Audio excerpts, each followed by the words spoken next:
Olá, gente, boa tarde. Agora começando oficialmente o nosso diálogo sobre a Lei Paulo Gustavo, dessa vez com o segmento da moda.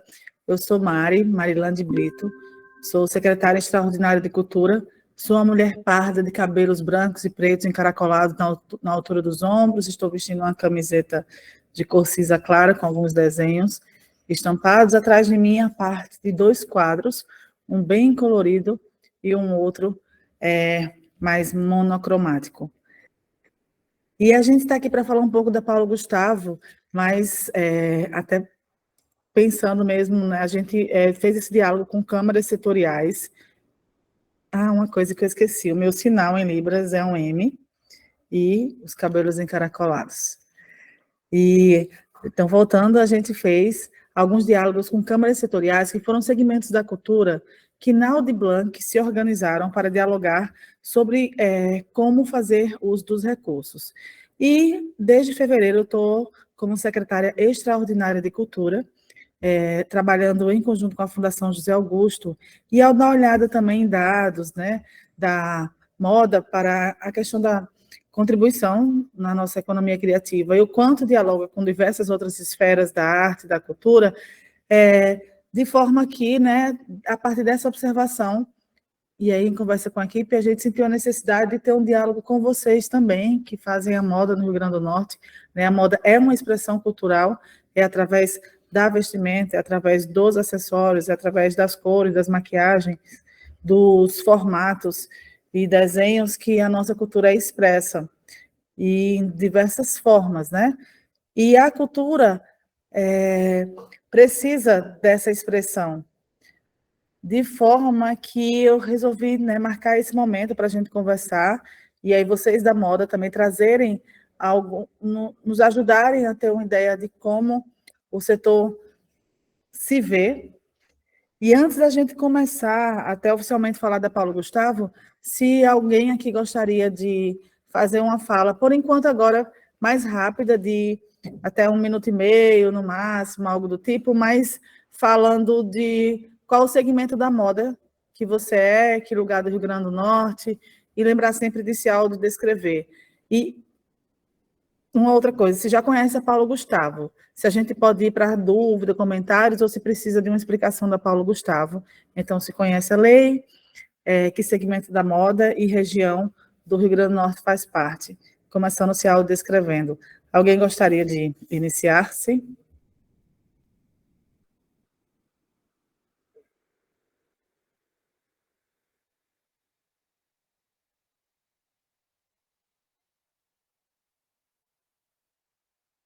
Eita, gente, que o pessoal da moda vai deixar a gente sem saber quem vocês são.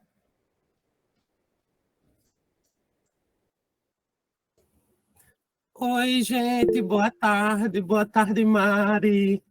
Olá, que coisa boa te ver. Sim, oi, gente, colegas, boa tarde também. Eu sou Luna Isaac, sou uma pessoa não binária, tenho barba, uso uma camiseta listrada e a parte do fundo do vídeo é meu ateliê com minhas máquinas de costura, meu estoque. E eu sou formada em produção cultural, Mari já foi minha professora. Trabalho no campo do audiovisual também, como diretora de arte, criando figurinos para clipes e peças audiovisuais.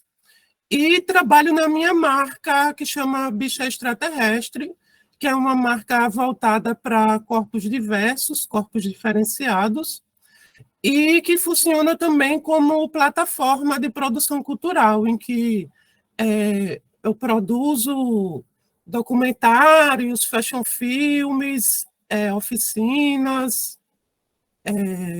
plataforma para produção também de conhecimento e pesquisa em moda. Acho que é basicamente isso. Posso passar para outro colega. Arrasou, que bom te ver, que bom te ver. As Também, novas configurações, gente, a gente ora tá numa sala de aula, nem se nem imaginar onde a gente está em cada lugar agora, né, Isaac? E aí Rafa também está aqui, que faz parte dessa minha história, E eu espero poder contribuir com a vida de vocês agora, de uma Ai, forma mais achei. executiva. Maravilhosa. Ai, vai dar certo. Obrigada, Isaac. Luna. E aí tem Isaac Ramon agora, que está com a mão levantada também. E aí outras pessoas, se puderem já ir levantando a mão, dá esse panorama. Rafa também levantou. E aí, por favor, Isaac. Olá, pessoal, bom dia, boa tarde, né? Eu sou Isaac Ramon, eu sou pardo, tenho barba, e o fundo aqui atrás tem uma geometria cinza e branca, né? E aí, eu sou designer de interiores, mas o meu foco na moda é produção de evento. Então, eu produzo evento, tenho formação também com formação de casting, com formação de modelo, e nesse período aí, eu estou produzindo eventos com lojas de moda diversas, né? Tanto para acessório, calçado, confecção, toda essa parte que envolve a moda. E aí a gente também faz a capacitação dos modelos para desfilar nesses eventos. E aí um dos meus projetos é levar essa moda para algumas cidades do Rio Grande do Norte e também da Paraíba. E aí esse evento não é um evento para uma cidade só, ele vai para a cidade que precisar dele. E a minha atuação na moda é justamente essa, também trabalho com a parte de projetos comerciais voltado para a loja, essa parte de vitrinismo, de visual merchandising também faz parte do meu currículo. E é isso, pessoal, passo para o próximo. Arrasou, obrigada. A próxima é Rafa, a mulher que eu pedi ajuda. Rafa, eu preciso chegar nas pessoas da moda, a gente precisa conversar sobre a Paulo Gustavo. Me ajuda, amiga! Né? A professora pedindo ajuda aos alunos, porque é assim, minha filha, a cada hora a roda gigante está no lugar. Obrigada, viu, Rafa, por ter nos ajudado nesse processo também. E nos conta aí um pouquinho também de tu. Uma outra coisa só. Tanto Luna quanto Isaac Ramon, se tu falar, Rafa, só diz alguma coisa. Você já conhece a Paulo Gustavo? Se a gente vai muito mais para um tirar dúvida, um bate-papo, ou você precisa de uma explicação? E aí eu já volto para tu, tá, Rafa? Emendando isso. Eu já conheço. Massa, beleza. Eu também já acompanho um pouco assim sobre a lei. Tá, beleza. Obrigada. Boa tarde, pessoal, tudo bem? Como a Mara já falou, meu nome é Rafaela Fagundes. Eu estou aqui na parede da fábrica, que é cinza.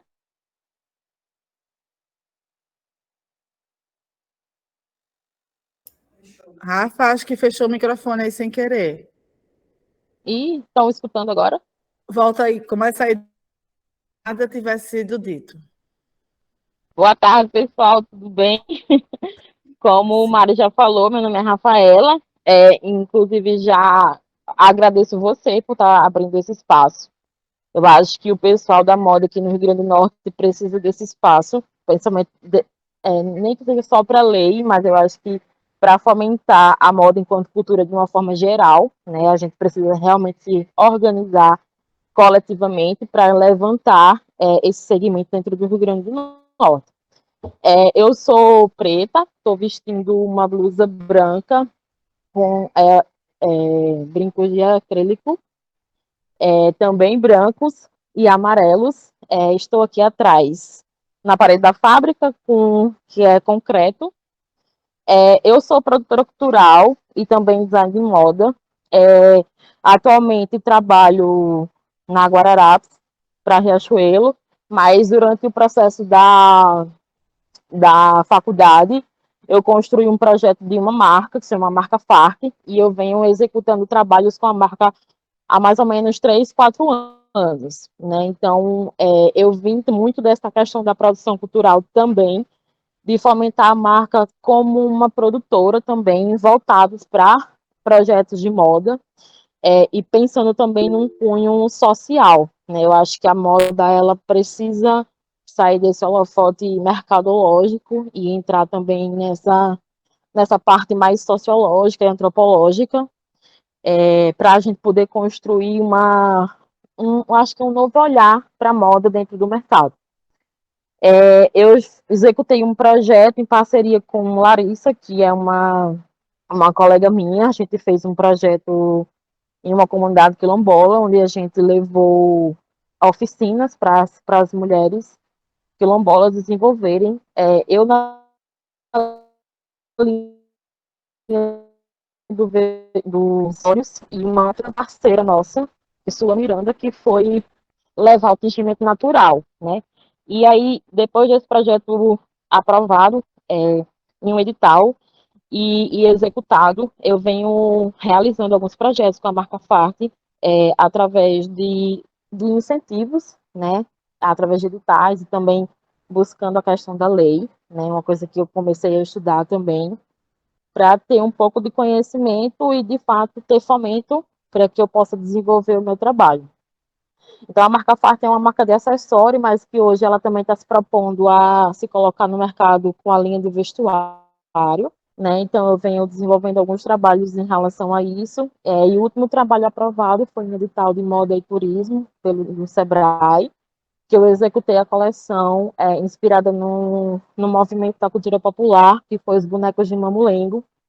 E aí eu fiz toda uma pesquisa, né, tanto histórica quanto de campo, para poder construir essa coleção. E aí foi um trabalho bem legal, que gerou vários frutos, né, e gerou outros projetos. Então, é um pouco disso também, a gente entender esse segmento enquanto cultura e ir atrás de fomentos financeiros e também de desenvolvimento cultural no Estado, né, porque eu entendo que essa ação do projeto que eu aprovei no Sebrae teve um impacto econômico muito grande para o interior, para as pessoas que estavam comigo, a equipe que eu formei dentro do projeto. Então, eu acho que a gente acaba movimentando toda uma cena, né, que é super importante para que a gente possa, de fato, construir uma rede, um mercado, e poder também expor um pouco das nossas ideias, né, enquanto marca, enquanto coletivo, ou até mesmo enquanto estilista. Eu acho que enquanto design é muito bacana. E aí, estou super aberta aqui para a gente fazer trocas. Pode me usar, Mari, que eu estou aqui super aberta para a gente fomentar esse espaço, essa cena. Obrigada, Rafa. E aí, a Iguia Telita também está aqui com a mãozinha levantada, e se mais alguém, por favor, quiser nos ajudar trazendo esse parâmetro para a gente possa também entender nessa cena aqui melhor, aqui no Rio Grande do Norte, inclusive, se vocês também puderem falar de onde são a localização geográfica. E a Iguia e depois a Cíntia Madeiro.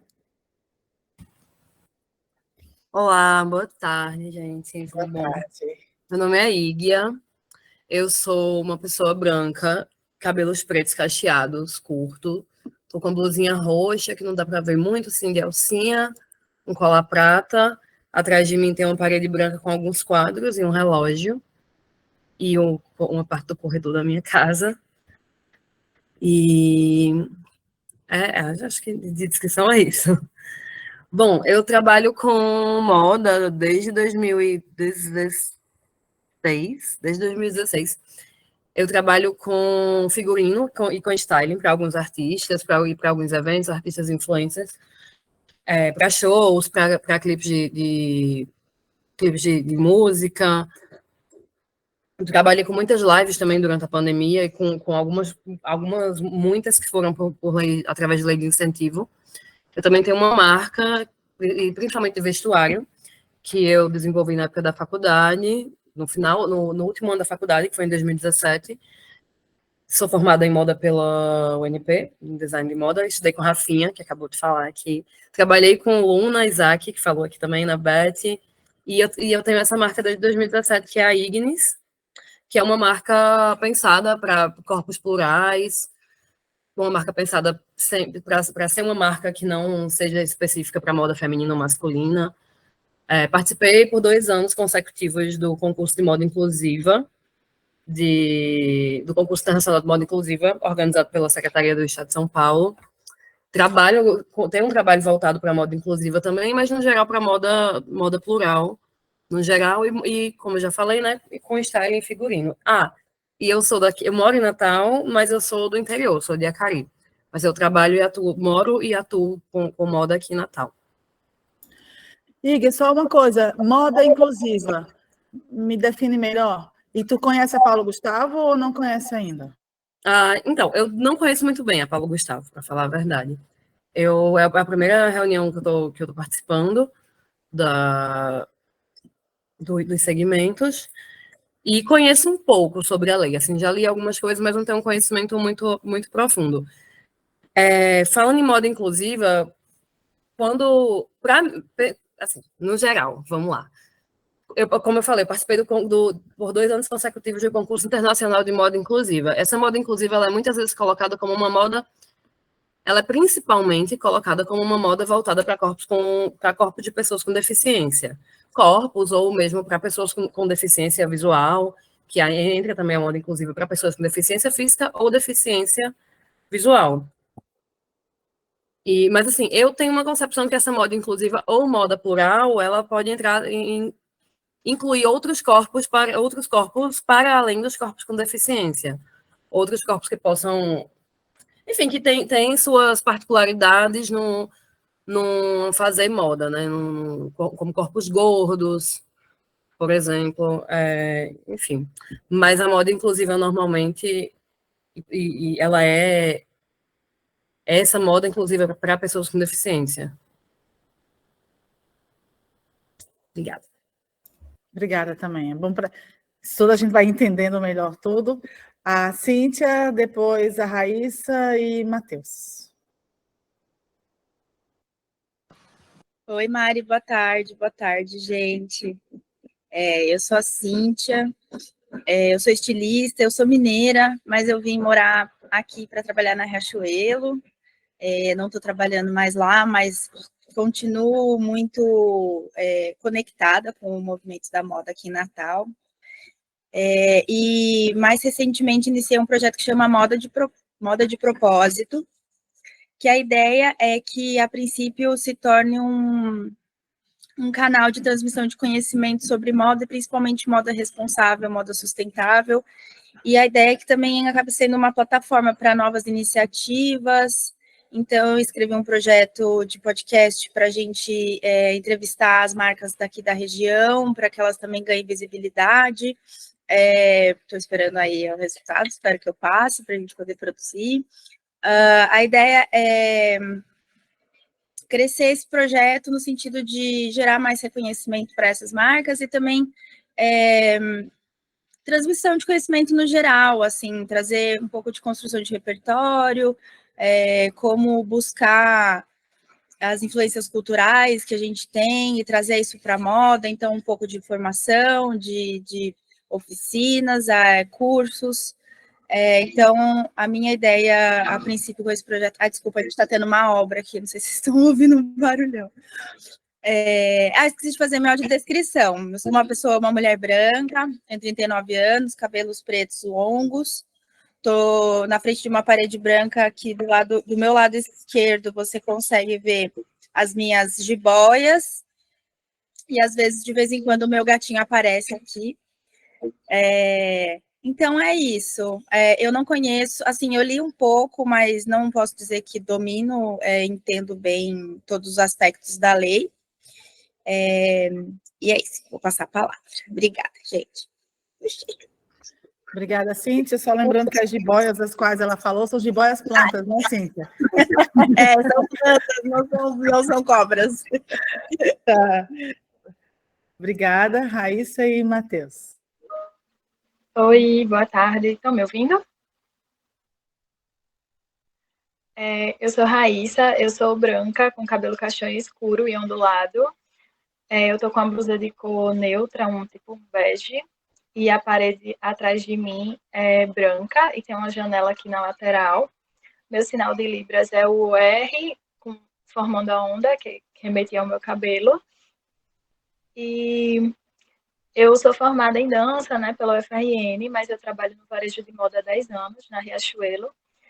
E eu sempre tive muita vontade de conhecer as leis e de ter acesso a esses projetos, mas por causa de demanda e de tempo eu nunca consegui. Então, as meninas que são minhas amigas, né, Rafinha, Sula, sempre souberam da minha vontade de conhecer os projetos. Então, quando teve essa oportunidade agora, elas me convidaram.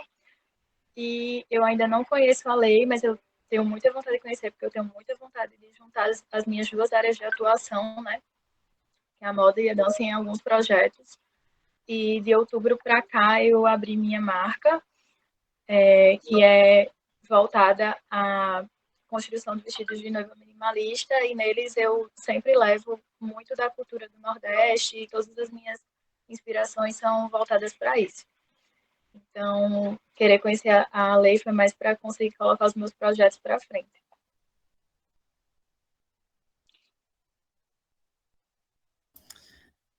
Obrigada, Raíssa.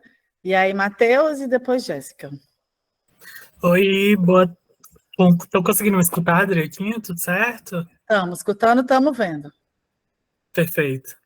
Boa tarde a todos, todas e todos. Meu nome é Matheus, eu sou um homem negro de pele clara, tenho barbas e cabelos pretos, tenho olhos também pretos, tenho um piercing no nariz, bem no septo. Estou vestindo uma camisa vermelha, uma camiseta vermelha, e o fundo que preenche minha tela é branco. Bom, eu trabalho com moda já há 10 anos aqui em Natal. Trabalho nessa construção de imagem, tanto na questão de styling, figurino, quanto nessa produção textual. Então, eu também sou jornalista e estou sempre conhecendo mais um pouco sobre o que esse estado tem para apresentar. Eu confesso que eu não sei muito sobre o Paulo Gustavo, eu vi por cima. Estou bastante interessado para o que vai dar essa nossa reunião.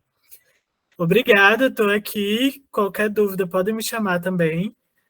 Estou disponível para qualquer conexão. É isso, Matheus, faço a mesma pergunta mesmo. Onde chegaremos com essa reunião?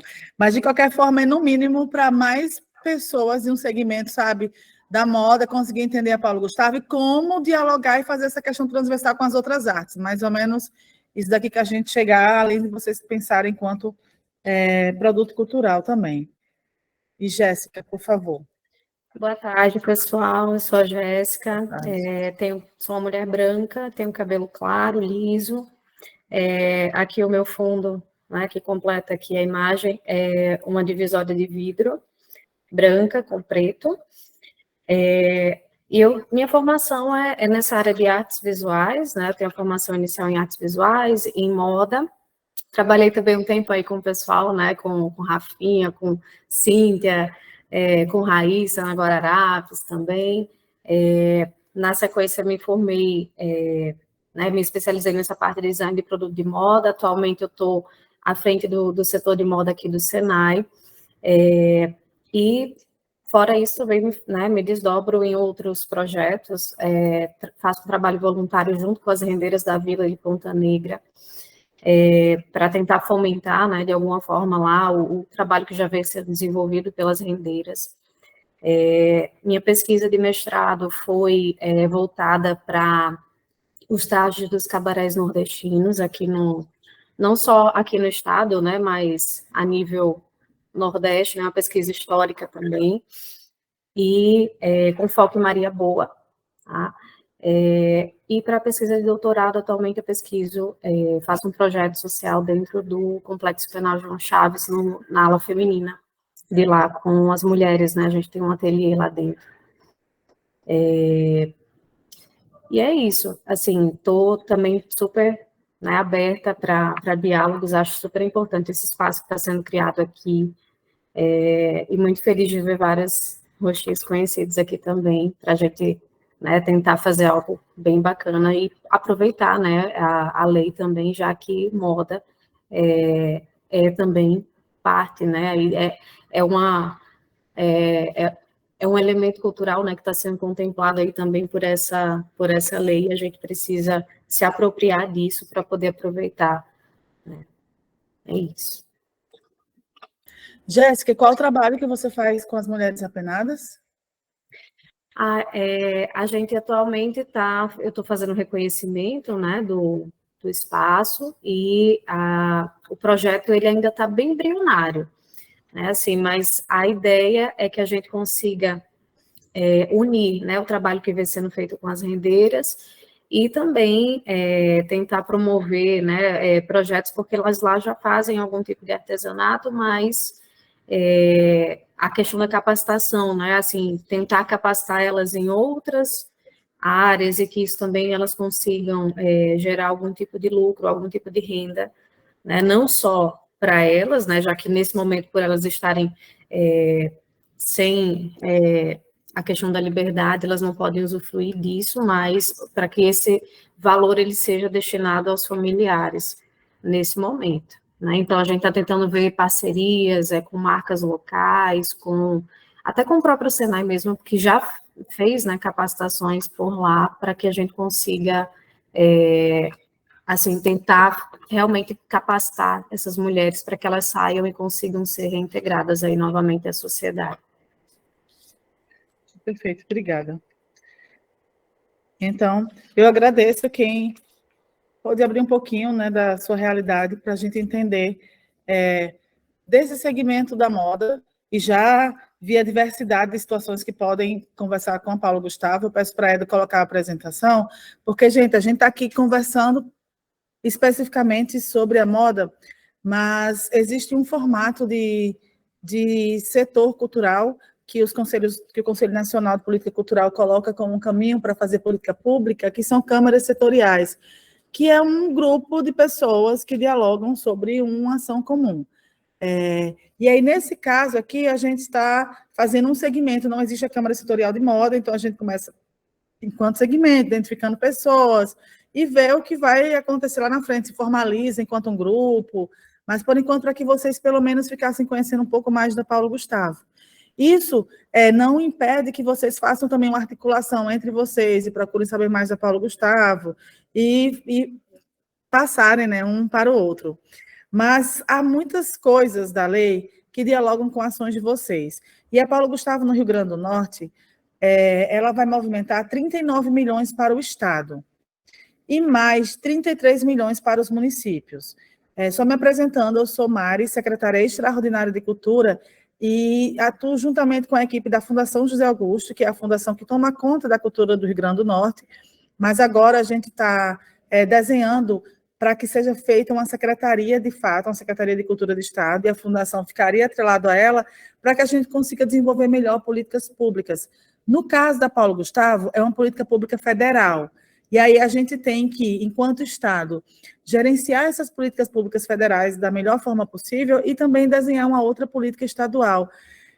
E dialogar com vocês, ter a moda, que nesse começo eu estou secretária desde fevereiro, então não faz muito tempo, pensando que é secretaria, dialogando sobre outras possibilidades de políticas culturais, é muito importante ter esse momento com vocês mesmo, porque a moda, o vestuário, os acessórios, as diversas formas de expressões mesmo do humano e do entorno dele, né? Porque estende-se também a cenários e coisas do tipo que vocês conseguem trazer e dialogar com diversas outras expressões artísticas.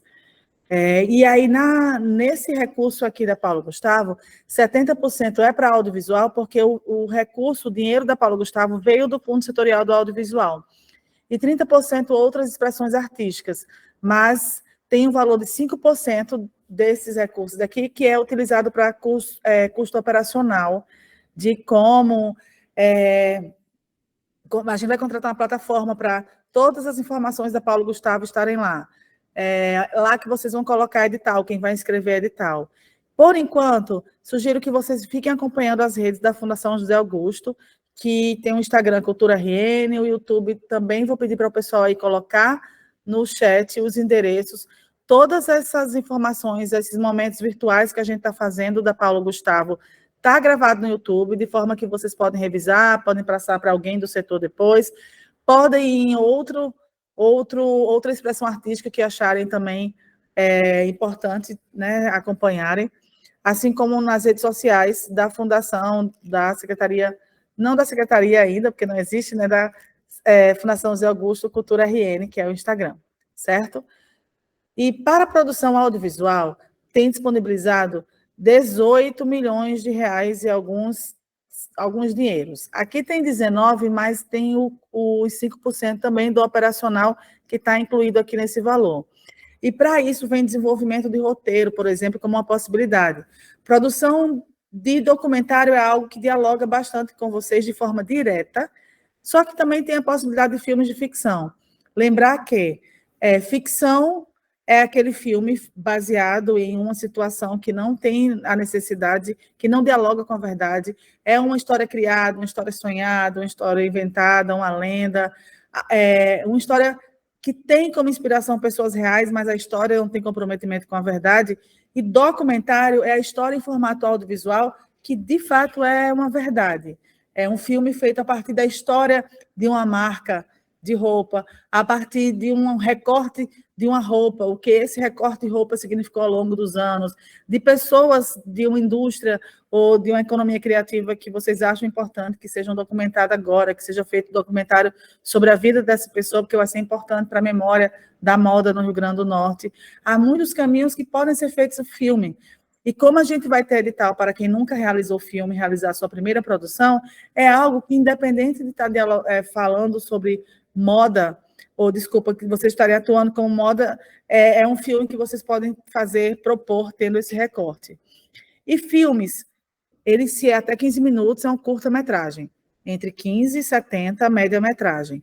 Acima de 70 minutos, longa-metragem. E ao fazer um filme, principalmente de ficção, a gente precisa desenvolver personagens. E a gente sabe que a forma com que esse personagem se veste e fisicamente, e seu corte de cabelo, e a cor do seu batom ou do seu não batom, a sua vestimenta diz bastante sobre quem é ele, sobre a veracidade, o quão ele é verossímil, o quão as pessoas veem para esse personagem, veem nele verdade. De forma que é importante que vocês dialoguem com quem faz audiovisual no Rio Grande do Norte e se coloquem à disposição em seus serviços, né, de ajudar e contribuir na construção de personagem, em fazer roupas específicas para os personagens, e aí é um caminho que, por exemplo, pode acontecer. Tem a categoria videoclipe também, o que vale esse mesmo caminho que pode ser direcionado também para as pessoas que fazem música. Alguns de vocês até colocaram aqui já dialogar com quem faz, acha que possibilidade de quem faz música, porque, por exemplo, a Iggy colocou aqui, né, que faz style de artistas, e aí não só ela também, mas outros também.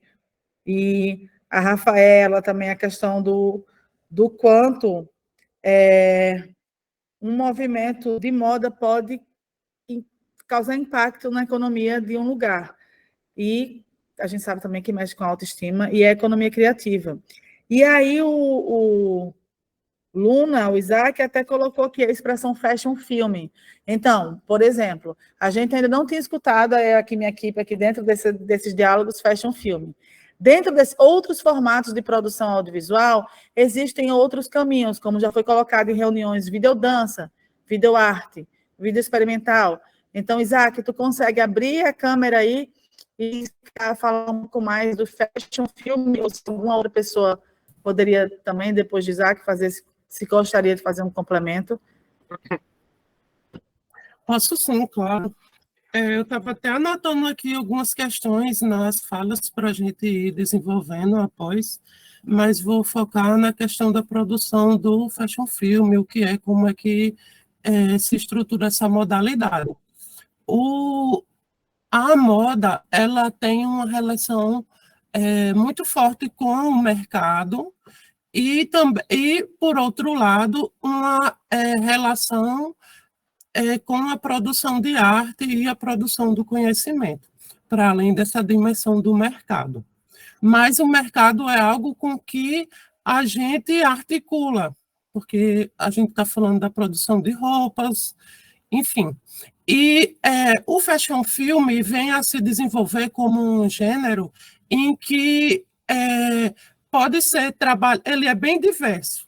Ele é um gênero meio guarda-chuva, assim, que permite desenvolver narrativas ficcionais voltadas com o seu foco para produção e moda, e também pode vir com narrativas mais realistas, que podem vir com enfoques a partir do roteiro e da direção de arte, o uso de lugares da cidade que são pontos turísticos e elementos que trazem essa característica do realismo, né, para aquela produção. Então, o fashion film acaba trazendo uma diversidade de linguagens dentro da moda. Ela não necessariamente é algo como o documentário, ela se difere disso, ela traz um caráter criativo dentro da moda. E daí eu vou falar agora um exemplo do que eu vim produzindo com a minha marca, assim, para a gente também ter uma base de referência de como pode ser um fashion film. Eu estou agora desenvolvendo um fashion film que trata sobre as questões que a minha marca levanta, que é de corpos diferenciados. Então, eu trabalho principalmente com a comunidade trans e pessoas de gênero diversas, pensando nessa produção de vestimenta e de conhecimento que se produz com a roupa, né?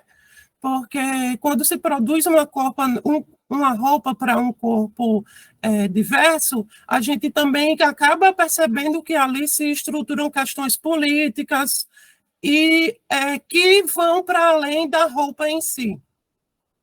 Então, no fashion film, eu trato de tentar captar essa narrativa que se estrutura a partir de corpos diversos na moda.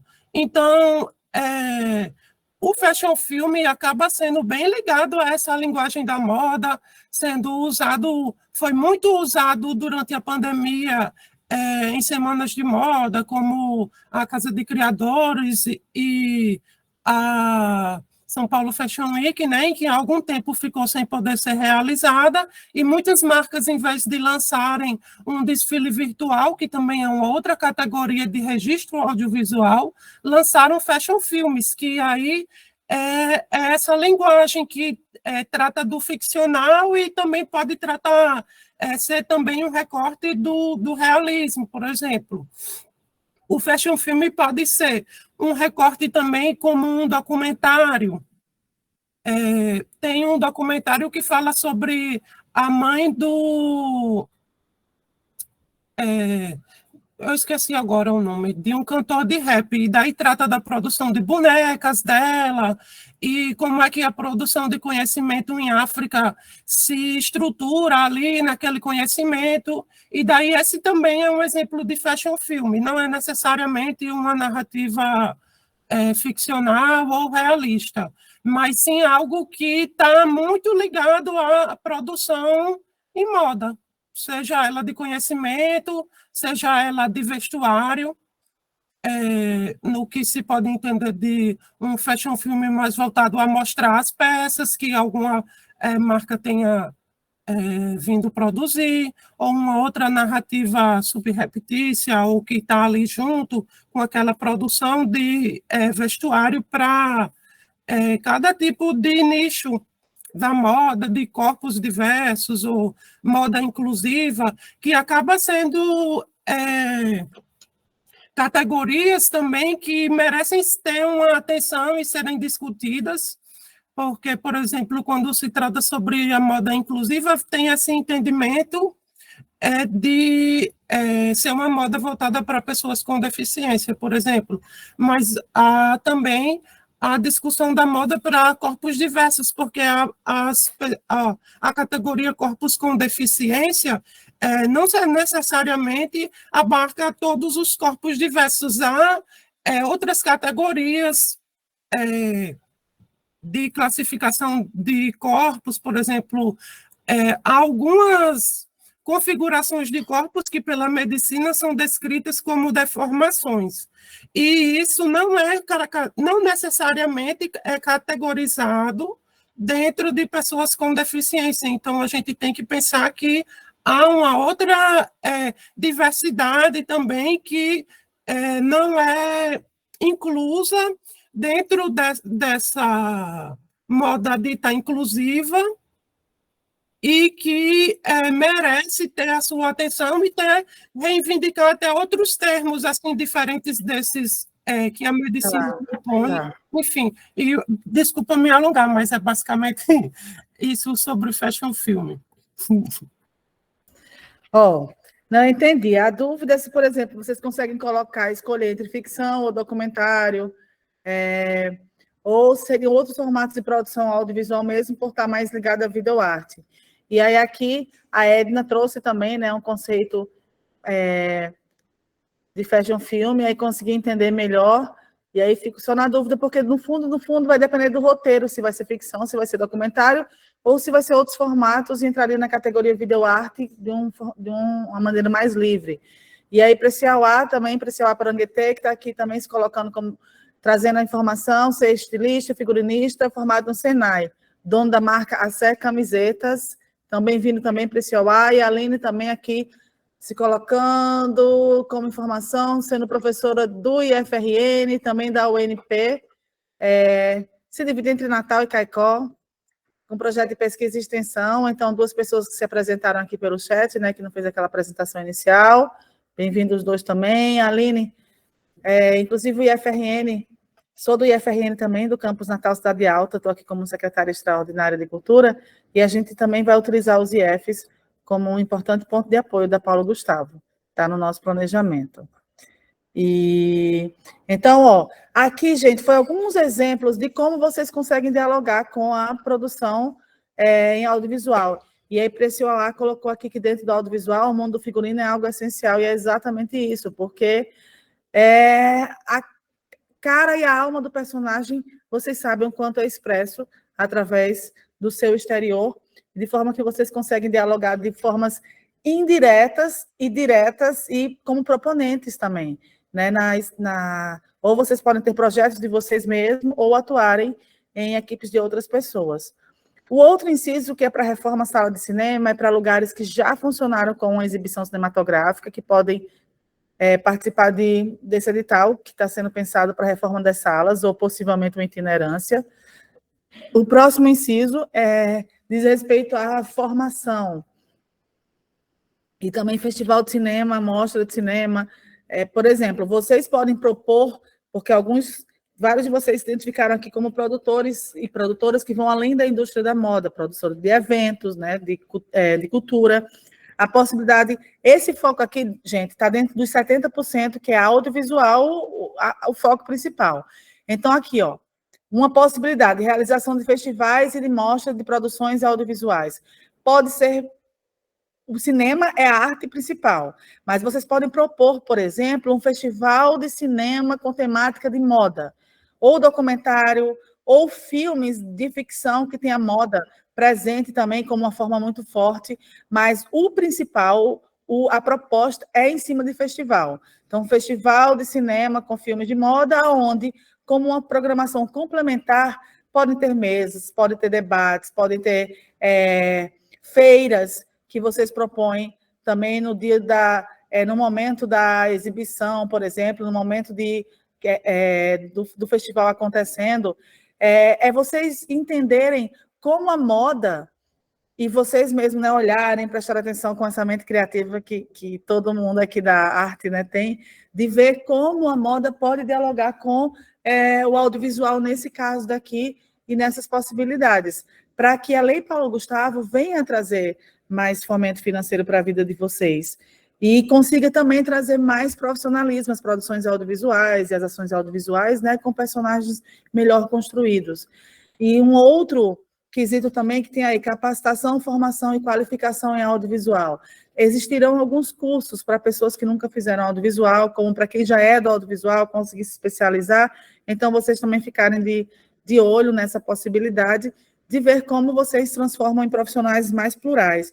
E vários aqui já têm sua própria marca, e normalmente quem tem marca acaba produzindo conteúdo de redes sociais, mas pensar que quando a gente fala em obra audiovisual, até dentro daquele quesito de produção audiovisual, é uma obra audiovisual com linguagem cinematográfica. São obras onde há a preocupação com a fotografia, com a captação de áudio, com a trilha sonora, com o roteiro, com a edição, a montagem, né, tendo uma história e uma narrativa própria, um ritmo, com direção.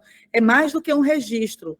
Até em alguns momentos colocaram também a possibilidade falarem sobre desfile virtual. Desfile virtual, por exemplo, se é uma categoria registro, o desfile acontece e não há uma narrativa, um conceito, uma linguagem, um roteiro, uma história que acontece. Se o reproduzir da ação não é considerado obra audiovisual, segundo a própria cartilha que saiu da Secretaria de Audiovisual do MINC há poucos dias. Então, vocês não poderiam colocar lá, naquele quesito de produção em audiovisual, um conteúdo que fosse registro de um desfile, certo? Mas se é um documentário sobre a preparação do desfile, o dia do desfile, o momento do desfile, o que acontece antes, durante e depois, que há uma série de entrevistas que são pegas, uma equipe que trabalha produzindo esse conteúdo, que depois é produzido um roteiro, vai para a ilha de edição, aí sim é possível.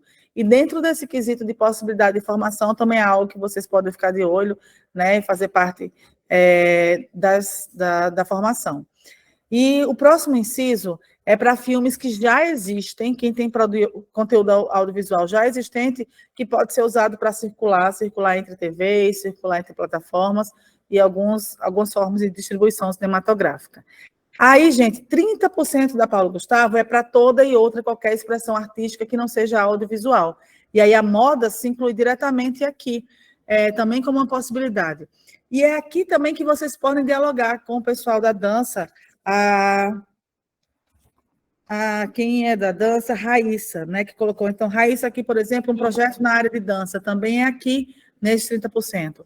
Não tem ainda a proposição de que os editais são esses. A gente está nesses diálogos justamente para entender as demandas de cada setor, para entender como a gente possa fazer editais que dialoguem com a classe artística da forma mais transversal possível. Mas aqui podem ser feitas propostas na área de teatro, de dança, de carnaval, de quadrilha junina, de capoeira, de artes visuais, de cultura popular. E aí, deixa eu até ver aqui que vai ter um momento que a gente vai falar sobre... Aqui chegou o ser humano, que tem um próximo tópico daqui a pouco. Então, aqui é a forma também que vocês podem dialogar com os artistas dessas diversas outras esferas e entender que vestimenta é essa, né? Que roupa vocês podem desenhar para a apresentação de dança que vai ser proposta, para a apresentação de circo. Aí a gente tem outros recortes que também me fazem lembrar vocês de atuação direta. Na reunião recente, aí está gravada, que a gente teve com povos ciganos, foi falado bastante sobre essa questão da moda, como para eles é importante a moda, o figurino, a vestimenta, e o quanto falta também no universo de pessoas ciganas, pessoas preparadas para escrever projeto, capacitadas para escrever projeto.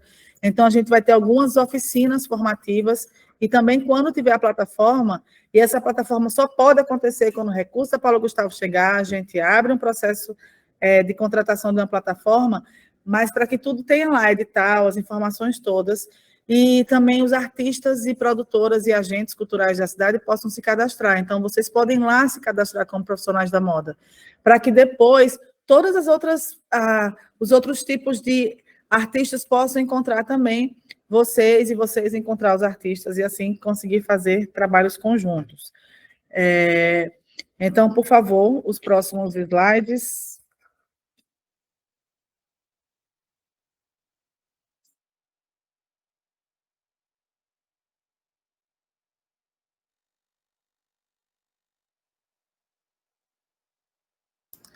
E aí o seguinte, ações afirmativas a gente vai falar já, porque eu vou vir de trás para frente, porque como eu tenho que entrar ali e abrir uma reunião com o Instituto Moreira Salles, aí daqui a pouco o Arthur vem falar sobre essa questão também, mas eu quero trazer um pouco de contrapartida.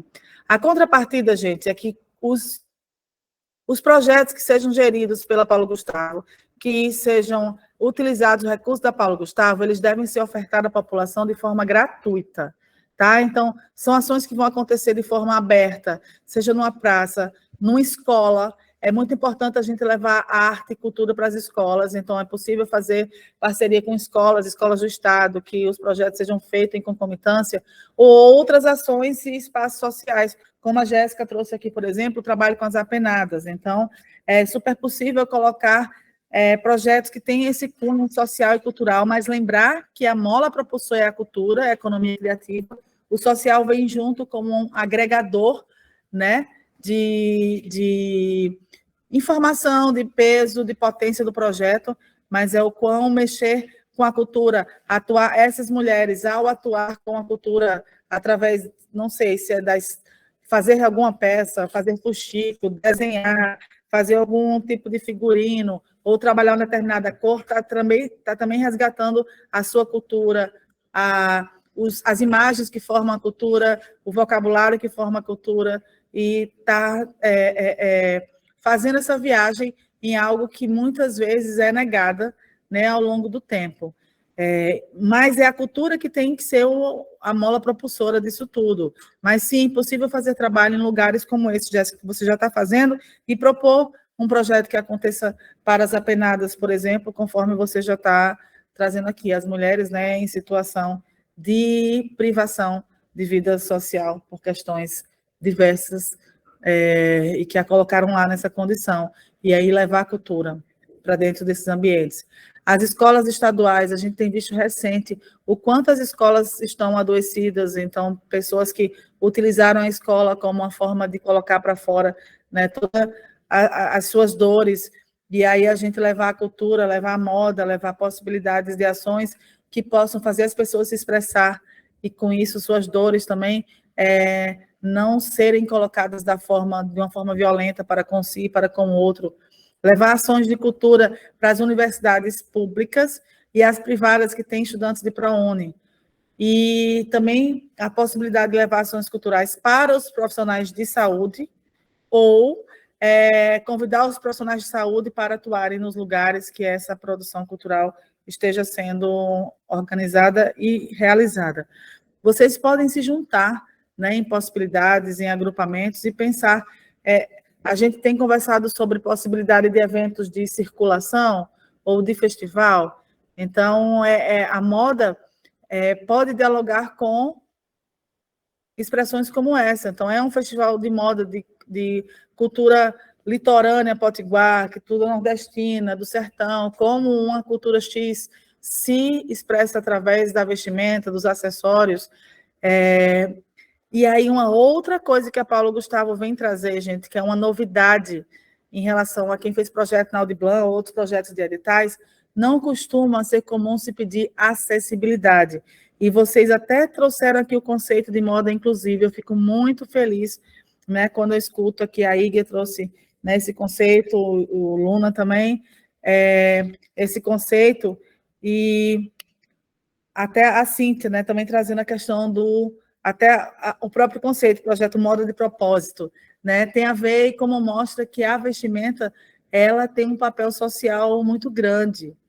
E pensar em formatos inclusivos, sim, que vão além das pessoas com deficiência, mas quando a gente inclui pessoa com deficiência, normalmente, já uma boa parte da população que fica de fora já acaba dialogando também e sendo beneficiada, porque a pessoa com deficiência tem também os diversos tipos de formatos de corpo. E aí, com isso, né, um corpo gordo, um corpo raquítico, um corpo com nanismo, já normalmente a deficiência ele já sai do padrão convencional e, às vezes, dialoga com esses formatos, que mesmo que a pessoa não tenha uma deficiência, consegue dialogar com esse tipo de vestimenta, e vocês ainda abrem e trazem, né, esse conceito de forma muito mais genérica. Mas a acessibilidade é uma palavra que cada vez mais é comum quando a gente está falando de recurso público, certo?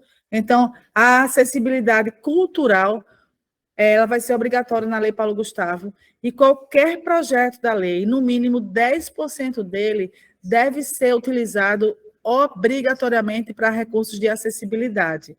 E acessibilidade, às vezes, se é, por exemplo, uma exposição que vocês estão propondo, tem que pensar, esse lugar tem acessibilidade física, as pessoas vão conseguir chegar, vão conseguir circular, vão conseguir consumir aquele produto que vocês, né, estão oferecendo ali enquanto exposição, certo? Pensar também em formas de metodologia. Vocês podem propor na equipe de vocês, por exemplo, ter pessoas com deficiência atuando, até mesmo para serem expressão de fato desses corpos e desses vestimentos que vocês estão propondo no conceito de vocês. E se tem pessoas com deficiência na equipe, ter também pessoas que possam fazer acessibilidade. Existe, por exemplo, um profissional que se chama profissional ledor. ele lê para as pessoas cegas tudo que está no formato escrito. Então, se você tem uma pessoa cega atuando com você, ou a sua exposição, o seu conteúdo, ele vai ser oferecido ao público, então aí tem que ser oferecido com acessibilidade, tem que ter pessoas cegas que eles podem, se for uma exposição, por exemplo, durante os dias de exposição, ter um profissional ledor que vai estar lá acompanhando, vai estar fazendo a leitura do que está no formato de letras, né, de letramento. Ter intérprete de Libras também é muito importante e necessário e obrigatório quando a gente está falando em acessibilidade comunicacional. E o principal tipo de acessibilidade que a gente tem que ter é a acessibilidade dos nossos pensamentos, a gente se livrar de toda e qualquer forma de preconceito. E a moda é para todo mundo, e vocês já trouxeram esse conceito aqui, então estamos aqui falando a mesma língua, é sobre isso. E aí, daqui a pouco a gente vai abrir para perguntas mais específicas, e aí a Cíntia já pode ficar aí com a mão levantada, que já vai entrando aí para a fila já de inscrição, certo? E aí, a cada 3 pessoas, a gente faz a devolutiva. Antes das perguntas, ainda tem algumas informações que o Arthur vai trazer também sobre ações afirmativas, e um complemento disso, Arthur, enquanto eu rapidinho participo da abertura de uma outra reunião que acontece aqui do lado. Rosa, até peço para o pessoal me dizer quando tiver ok para entrar lá. E aí, continuando, gente, em relação à acessibilidade, se, por exemplo, é uma produção audiovisual, 3 recursos são obrigatórios. Por isso que, no mínimo, 10% dos valores dos projetos da Paulo Gustavo devem ser gastos com acessibilidade. E no audiovisual, audiodescrição, legenda descritiva e janela de Libras é obrigatório. Qualquer conteúdo de obra audiovisual, e vou pedir, inclusive, que Arthur reforce o que é obra audiovisual, além de políticas afirmativas, ele vai ter que ser entregue o produto com esses recursos. E a audiodescrição é transformar tudo o que é imagem em áudio. Foi o que cada um fez quando se audiodescreveu, quando começou a falar aqui. E só que esse é um profissional formado. Normalmente, uma equipe de audiodescritor pede também o cego consultor, que é um cego que também é formado e que vai escutar a linguagem da forma que ela está sendo descrita e vai colocar, se foi possível fazer, uma imagem visual. E com isso, o roteiro é finalizado, é gravado em estúdio e é colocado no filme. Então, isso dialoga com os cegos. Quem tiver curiosidade, utilizar a tecla Closed Caption, a tecla SAP aí, dos controles remotos das televisões e filmes, e ver se tem formato audiodescrição.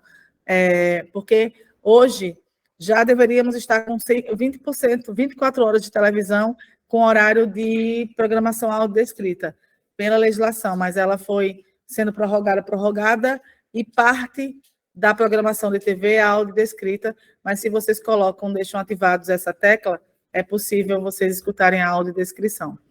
A legenda descritiva e a janela de Libras vai dialogar com a comunidade surda. Nem todo surdo tem Libras como sua língua principal, que são surdos oralizados, e para eles a legendagem descritiva passa melhor a informação. Tudo que está no formato de palavra é descrito na tela.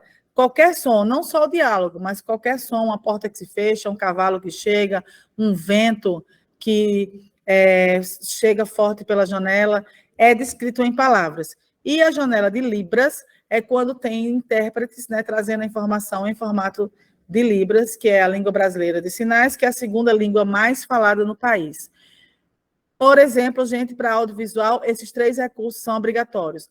Para um evento, para um festival, para um evento de circulação de moda, tendo a cultura como agente propulsor, porque lembrar isso, a moda ela pode ter o mercado, conforme vocês colocaram como um caminho, a economia criativa como o elemento principal, mas no caso da Paulo Gustavo, é a cultura esse elemento principal, é nela que vocês têm que trazer, né, o alicerce, a justificativa dos projetos de vocês.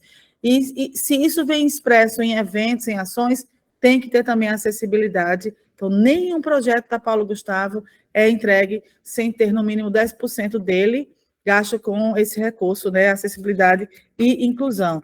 E é no mínimo por quê? Porque cada projeto tem suas próprias características, e aí vai ser o que for preciso para deixar o evento cada vez mais inclusivo. Tá? E aí eu vou pedir para que o Arthur assuma aqui temporariamente e vai falar sobre ações afirmativas, explicando também, Arthur, até um pouco dos diálogos que a gente tem feito até agora, de entender os diversos segmentos e as formas também que a gente vai ter de entender quem são esses diversos públicos, regulamentar, mas assume aqui um pouquinho que eu já volto. Analógico aqui, as trocas. Olá, gente, boa tarde. Eu sou Arthur Henrique, eu faço parte da promoção cultural aqui na Fundação José Augusto e estou compondo a equipe de planejamento da Lei Paulo Gustavo. Eu sou um homem branco, caucasiano, pele clara, cabelos castanhos escuros, estão amarrados no topo da cabeça, barba que costumava ser castanha também, tá bem cinza já, e uso argolas nas orelhas, uso uma camisa amarela, uma corrente no pescoço, e estou numa sala, que é a sala o gabinete da secretaria, com telas de pintores potiguares ao meu redor. É um prazer falar aqui com vocês. A gente está num momento muito excitante aqui na Fundação José Augusto. A gente está lidando com a maior descentralização de recursos da história da cultura. São 3,8 bilhões no total. O Estado, nós vamos operacionalizar diretamente 40 milhões, mas os municípios também receberão mais 30 milhões, o que dá um aporte por volta de 70 milhões injetados diretamente na cultura do Estado, na economia criativa, até o final do ano. A gente estou assumindo aqui para falar um pouco sobre ações afirmativas. Vamos lá. A Lei Paulo Gustavo, ela tem todo um novo procedimento jurídico, as ferramentas jurídicas. Ela não segue a Lei 8666, nem a Lei 14.133, que são as leis de licitações, e ela tem todo um regramento que em sua operacionalização, a gestora secretária acabou de falar da acessibilidade, que é um dos pilares da Lei Paulo Gustavo, e as ações afirmativas dialogam bastante com isso. A gente tem os gestores, os entes, tanto Estado quanto município, têm que assegurar medidas de democratização e desconcentração e descentralização do investimento cultural. Quer dizer, nós temos que fazer esse recurso ser polinizado através do Estado. Seja através de levar os recursos para os 10 territórios do Estado, né, que a gente chama de... Que, na verdade, a gente não... O Embrapa chama de territórios de... Como é, Luiz? O territórios de... Da cidadania. Territórios da cidadania. Acabei de pedir ajuda aos universitários aqui. Territórios da cidadania, seja garantindo que esse recurso chegue a grupos minorizados. Então, estamos estudando um sistema que vai facilitar o acesso a grupos minorizados. Estamos falando de equipes que sejam montadas por mulheres, negros, quilombolas, LGBTI, PIA+, comunidades nômades indígenas. Então, tanto grupos que componham projetos, tanto projetos que tenham grupos que componham integrantes desses grupos minorizados, quanto as cotas que já vêm estabelecidas na lei, né? Ela já vem com um percentual mínimo na regulamentação da lei, que dá 20% para negros, né, que são pretos e pardos, e 10% para comunidades indígenas, né? A gente está em diálogo, a semana passada tivemos diálogos com essas comunidades, tanto negros quanto quilombolas, quanto nômades, quanto indígenas, né? Discutindo a melhor forma de operacionalizar essas cotas, né? Então, chegamos à banca de heteroidentificação, né? Para para a comunidade negra, né? Chegamos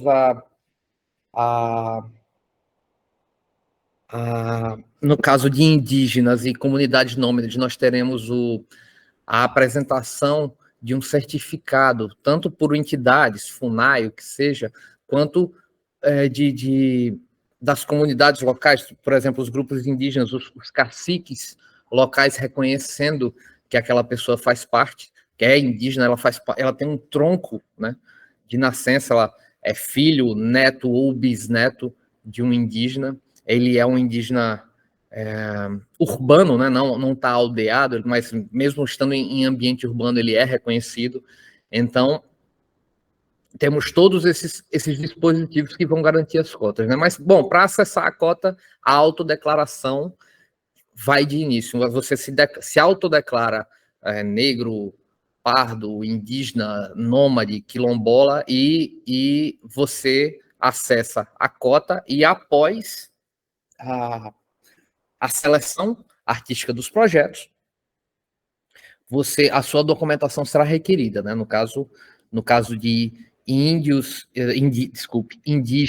e povos nômades, né, ciganos, né, um documento que tem o reconhecimento dos pares, né. Vamos para... A gente está falando das cotas, né, como eu falei, 10% para pessoas indígenas e 20% para pessoas negras, né.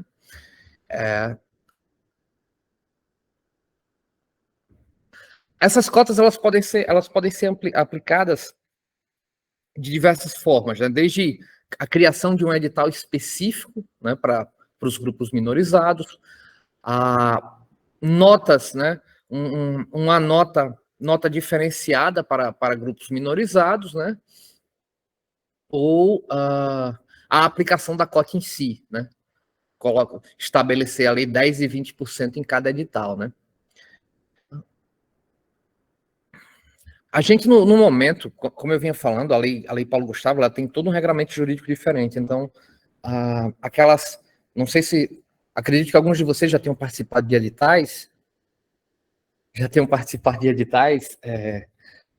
culturais, e no momento da inscrição são requeridos as certidões, né? A gente está falando de certidão municipal, certidão estadual, certidão federal. No caso de CNPJ, também tem o FGTS e a Justiça do Trabalho. Então, são uma série de certidões e você tem que estar ok com todas elas para receber o prêmio, né? Quer dizer, para negociar fazer negócio com o governo federal. Lembrando que esse recurso é federal, ele vem da União.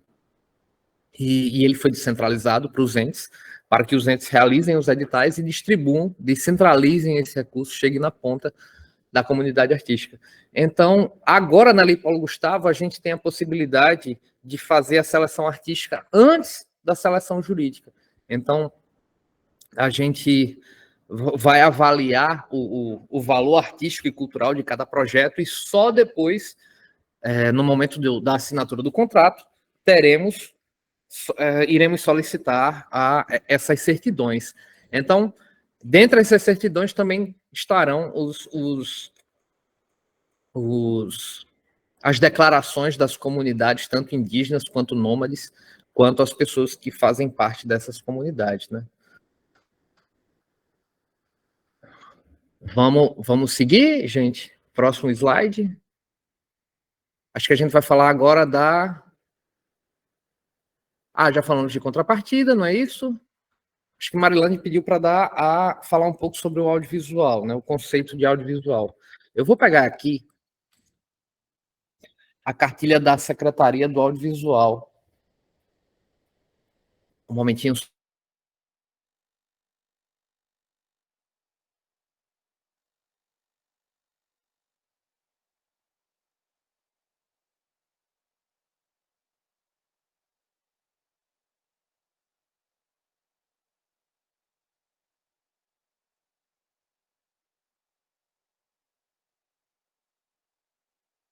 Pegando aqui a cartilha do audiovisual, a gente vai falar um pouquinho, bem rápido, sobre o audiovisual e vamos já pular para as perguntas.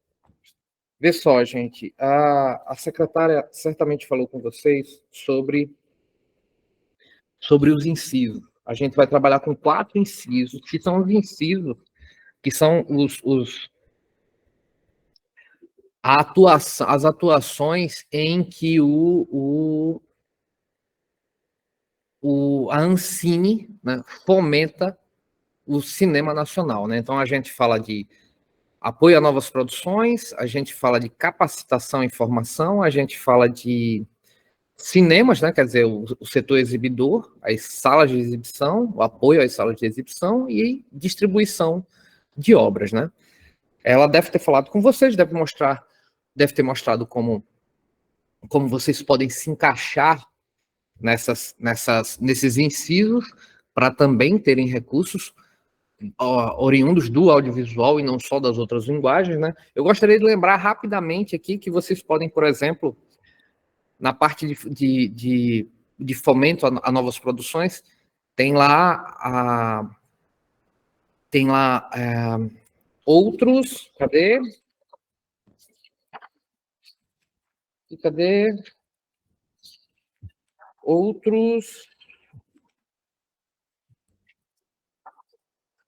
Outros tipos de produção audiovisual, mas lembrando, esses outros tipos não pode tudo, né? A gente tem aqui o conceito de audiovisual estabelecido pela Ancine. Vou trazer aqui o texto em juridiquês, que é: obra audiovisual é produto da fixação ou transmissão de imagens com ou sem som que tem a finalidade de criar a impressão de movimento, independentemente dos processos de captação, do suporte utilizado inicial ou posteriormente para fixá-las ou transmiti-las, ou dos meios utilizados para sua veiculação, reprodução, transmissão ou difusão. É bem juridiquês mesmo, bem cabeça dura. Então, na própria cartilha da secretaria, já vem um texto suavizado, que é: uma obra audiovisual é uma criação artística ou narrativa que combina elementos visuais e sonoros para transmitir uma mensagem ou contar uma história. Essas obras utilizam técnicas cinematográficas como a direção de fotografia, edição, montagem, trilha sonora e atuação. O que ele está falando é que o audiovisual tem seu ferramental próprio e, através desse seu ferramental, ele se expressa. Vocês da moda têm o ferramental de vocês. Vocês utilizam malhas, diferentes tipos de malhas e tecidos, e através de suas combinações, das combinações de cores, de cortes, vocês se expressam culturalmente. O audiovisual é do mesmo jeito, só que ele se expressa através de direção de fotografia, de montagem, de roteiro, de cenografia, de figurino, que é onde a moda se encaixa diretamente no audiovisual. Então, no final das contas, o que temos aqui é que teremos que fazer filmes, teremos que fazer séries, teremos que fazer documentários, ou teremos que fazer, por exemplo, oficinas formativas de moda voltadas para o audiovisual. Uma oficina de desenvolvimento de figurino, como desenvolver um figurino que ajude a narrativa da obra audiovisual, por exemplo. Ou temos também aquela modalidade, eu não vou lembrar o nome específico, mas é a modalidade do videoclipe, que é um videoclipe que é voltado para um lançamento. Ok, Matheus, obrigado pela explicação. Eu, como falei, sou um leigo sobre as características de moda, e agradeço a sua contribuição. Trouxe aqui, o passarinho aqui, apitou aqui no ouvido, dizendo que é fashion film, inclusive, que é o videoclipe voltado para o lançamento de uma coleção. Então, se tiverem alguma dúvida quanto a esse conceito de audiovisual, a gente pode trazer nas perguntas. Acho que vamos abrir as perguntas agora. Vamos usar a seguinte metodologia. A cada 3 pessoas vão formular suas perguntas. Cada pessoa terá 5 minutos para formular sua pergunta. Depois que essas 3 formularem, Ok, Matheus, ok, vamos. É nesse momento, inclusive, que vamos incluir todo mundo no debate, né? Até o momento nós estávamos explicando aqui as possibilidades e os deveres da Lei Paulo Gustavo, como vocês podem acessar, o que devem fazer para acessar, como podem fazer para acessar. Nesse momento, de agora em diante, a gente está abrindo justamente o microfone para todo mundo, para que a gente possa continuar debatendo. Então, como eu vinha falando, são 5 minutos para cada pergunta, cada pessoa terá 5 minutos para formular sua pergunta, e a cada 3 pessoas, nós voltaremos com a devolutiva. Ok? Vamos lá, esperar. Vou receber aqui a lista, a primeira lista.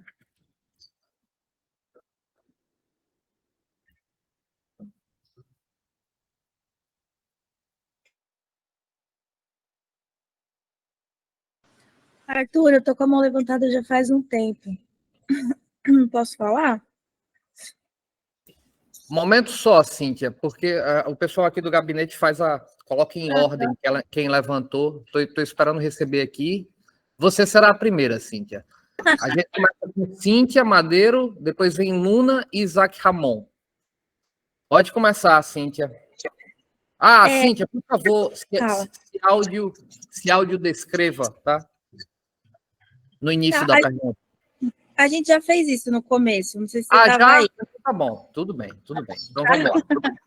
Porque a Mari passou para a gente se apresentar, daí a gente já se apresentou. A minha dúvida é bem específica, bem sobre o meu projeto, né? O meu projeto é o Moda de Propósito, é um projeto de disseminação e viabilização de conhecimento sobre assuntos ligados à moda responsável, moda justa, enfim, inclusiva, trabalhando na disseminação mesmo de conhecimento sobre essa área e também negócios que estão trabalhando, negócios profissionais, artistas que estão trabalhando nesse universo para fortalecer. Eu sinto que o objetivo principal do Moda de Propósito é que a gente fortaleça essas iniciativas e ajude a transformar o cenário de moda que a gente tem, né, no Brasil e aqui na RE. E aí, o principal projeto que eu tenho escrito ultimamente é um podcast, um videocast, na verdade. Tem a versão, né, só áudio e tem a versão vídeo no YouTube. E aí a minha dúvida é se o podcast, videocast, entra dentro da categoria audiovisual ou se entra na categoria outros. Se ela entra... E também, ali ela está falando que os 3 aspectos de acessibilidade são obrigatórios, né? Então, só confirmando que a janela de Libras não anula a legendagem e vice-versa. É preciso ter as duas coisas. São essas duas dúvidas.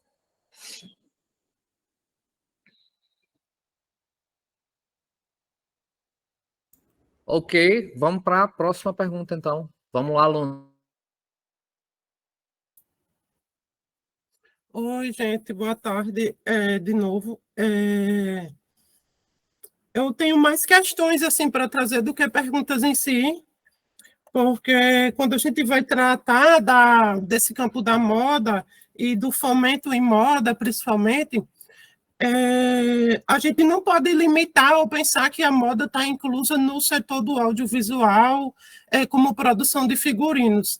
Isso dá um corte assim na sistemática de produção de moda, que ela é bem maior do que isso, e nos deixa reféns de um sistema que sempre precariza a nossa produção.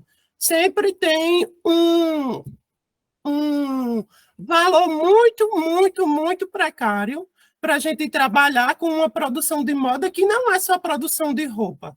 Produção de moda é produção de conhecimento, produção de moda é estudo em modelagem, estudo para trazer diversidades a uma história de moda que já existe de formatos de corpos e modelagens diversas que, tipo... não dá para a gente pensar nessa limitação moda igual roupa. Aí, tipo, já houve um outro corte também relativo a desfiles virtuais, como uma categoria que não tem roteiro. Gente, não é bem assim. é preciso ter um olhar maior assim, para ver como é que os desfiles hoje se estruturam, porque a runway, que se chama a caminhada, é só uma parte do que hoje se chama, internacionalmente, chama fashion show. Não fala mais termo desfile. Desfile é só uma parte. Então, até o desfile em si, o registro audiovisual, nele sim tem um roteiro, tem uma narrativa, e eu acho que é importante a gente estar de olho nisso, assim. E, tipo, eu falo especificamente dessa questão da precarização do trabalho no audiovisual, porque eu trabalho como diretora de arte no audiovisual. E, tipo, sempre que eu tenho que pensar produção em moda dentro desses aspectos de audiovisual, é sempre muito recortado pelo dinheiro. E, tipo, a moda em si, quando exige uma pesquisa, ela é um trabalho de produção de conhecimento, de ir em busca de uma certa arqueologia da produção, não só artesanal, que inclui muito o fazer artesanal, assim como o audiovisual, a moda também é uma indústria, ela também inclui uma setorização. O design não trabalha só, ele trabalha com artesãos, com costureiras, com pessoas, com modelos que estão ali produzindo conhecimento, e a gente precisa ampliar esse olhar do que é a moda, porque não é a roupa em si, ela é uma produção de conhecimento muito maior, com linguagens específicas, o fashion film é uma delas, que também muitas vezes se confunde. Hoje em dia se confunde mesmo com essa questão do desfile virtual. Então, é bem importante, antes da gente dizer o desfile não está numa categoria do audiovisual, é importante a gente ver essa atualização, ter esse momento que agora a gente está tendo, assim, de escuta, para a gente poder colocar e reivindicar questões específicas para o nosso setor, porque se a gente for pensar a produção de moda somente como algo acessório ao audiovisual, isso, em vez de trazer um desenvolvimento para a área do audiovisual, acaba nos tornando mais precarizadas dentro da produção cultural, porque a questão da moda em si, por envolver o mercado, já sofre preconceito pelas demais áreas de produção de arte, não tem os seus fazeres e sua produção de conhecimento reconhecida, ou reconhecida através de outras áreas, por exemplo, artistas que trabalham com produção têxtil, aí pode-se falar o José Leão Nilson, ou o próprio Bispo do Rosário, que são pessoas que trabalhavam com fazeres têxteis, com arte têxtil, mas ver como há uma sinuosidade entre os setores e o que se produz enquanto conhecimento de moda, eu acho que é preciso ter uma delicadeza maior, assim, para esse olhar, assim, em moda, pensar essa questão da acessibilidade, né? Porque não é só ter essa acessibilidade técnica, né? As legendas, a audiodescrição, enfim, e as demais outras questões técnicas, isso não garante dar acessibilidade a pessoas de corpos diversos, porque, por exemplo, pessoas trans são um grupo de vulnerabilidade, mas ter essa acessibilidade técnica voltada para pessoas com corpos com deficiência não necessariamente tem essa narrativa de inclusão para outras dinâmicas que envolvem a construção de corpos diversos, sabe? Tem outras coisas aqui que eu anotei, mas eu acho que é suficiente por agora. Vou deixar a palavra a outro colega. Muito obrigado, Luna. Vamos agora para a terceira pessoa, que é Isaac Ramon. Isaac, por favor, pode começar. Olá, boa tarde. Eu já me descrevi no início, né, que eu participei também. E aí eu tenho só pontos para discutir em específico da minha área de atuação, né? Então, como a diretora falou, a respeito de projetos que impulsionassem, fomentassem a economia de uma cidade. Então, meu projeto de moda, ele é também voltado para essa questão, para a área de impulsionar e fomentar a cultura da cidade que ele vai participar. E aí ele também serve como um projeto social. Por quê?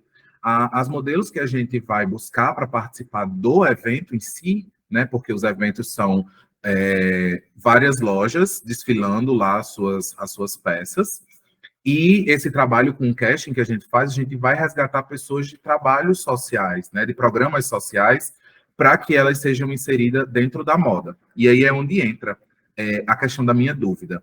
A gente também faz um resumo, né, do evento. Então, a gente faz vídeos de bastidor, a gente faz o vídeo do dia do evento, a gente faz toda essa produção de vídeo. E eu queria saber como é que eu me enquadraria nesse quesito. Se eu me enquadraria se eu posso participar das duas cotas, né, do audiovisual e dos 30% para categoria diversa, ou como é que seria essa questão da distribuição, entendeu? E a gente também tem essa parte da diversidade no nosso cast, que nós temos mulheres trans, homens trans, pessoas gordas, pessoas pretas. Então, assim, isso é algo que até, no então, aqui na minha cidade, quando eu fiz esse evento em 2012, né, a cidade não era aberta para fazer isso, e esse ano a gente fez como forma realmente de inclusão, para que as pessoas entendam que isso é evolução e é necessário a gente fazer essa moda inclusiva, né? E também tem a questão que o pessoal está falando muito aí também, na questão da diversidade de corpos, que isso hoje para ser encarado como algo que é normal, e não como algo que, nós vamos encaixar. Não, isso é algo que vem de muitos anos, e ele precisa ser encarado como algo que é necessário e é real. Então, a minha dúvida é basicamente essa. Obrigado, Isaac. Vou começar respondendo por Isaac e volto de trás para frente, ok? Isaac, rapidinho, qual é a sua cidade? Santa Cruz, Rio Grande do Norte, mas eu fiz também esse evento em Barra de Santa Rosa, na Paraíba. E agora, para o final do ano, eu tenho mais 2 cidades para a gente fazer aqui no Rio Grande do Norte, mais 3 cidades. Massa, muito legal. Eu sou Currais-Novense, a gente é de pertinho ali, Santa Cruz de Currais Quase vizinhos. Exatamente. Só não somos do mesmo território, né? Eu sou seridoense, você é do Trairi. Do Trairi, exatamente. Mas vamos lá. Respondendo suas perguntas. Você falou desse registro audiovisual do evento. É exatamente isso, um registro audiovisual. Não é uma obra audiovisual, entendeu? O registro é o que estamos fazendo agora, neste exato momento. Inclusive, essa reunião está sendo gravada e será disponibilizada no YouTube posteriormente, e é um registro dessa reunião, né? Ela não usa a linguagem do audiovisual para contar sua história, ela apenas usa o audiovisual como um veículo. Se essa reunião for colocada em termo, quer dizer, se ela for digitada, né, colocada por extenso, né, você não perde absolutamente nada entre o produto audiovisual e o produto textual. Então, infelizmente, esse projeto que você coloca, apesar de ter esse registro, veja só, o registro não é proibido. Você pode utilizar o registro. Inclusive, aí, quem tiver assistindo, quem tiver presente, é permitido fazer o registro do produto de vocês. É permitido, inclusive, fazer transmissão nas redes sociais. Por exemplo, se você tem uma oficina, você quer dar mais acesso, mais visibilidade à sua oficina, você pode transmitir sua oficina ou então gravá-la e disponibilizá-la nas redes sociais. Não existe problema algum quanto a isso. Agora, isso não se caracteriza obra audiovisual e não acessa o recurso do audiovisual, né? Quanto às inscrições, nós estamos estudando quanto às inscrições. Lembrando que na Lei Aldir Blanc, a gente trabalhou com 3 inscrições por proponente. Então, Se um proponente poderia se inscrever em 3 editais diferentes como pessoa física e em 3 editais diferentes como pessoa jurídica, o que dava um total de 6 inscrições, né? Agora nós estamos nesse momento de escuta, estamos consultando os segmentos culturais e o momento posterior, que será o recebimento do recurso, sentar e escrever os audiovisuais, de acordo com esses diálogos, inclusive, nós vamos chegar vamos definir quantas inscrições poderão ocorrer, né? Mas agora, até o momento não temos essa informação. Mas veja só, a gente provavelmente bem provável que trabalharemos com pelo menos uma inscrição em audiovisual e uma inscrição em outras linguagens, né? Mas esse martelo só será batido a posteriori, né? Então,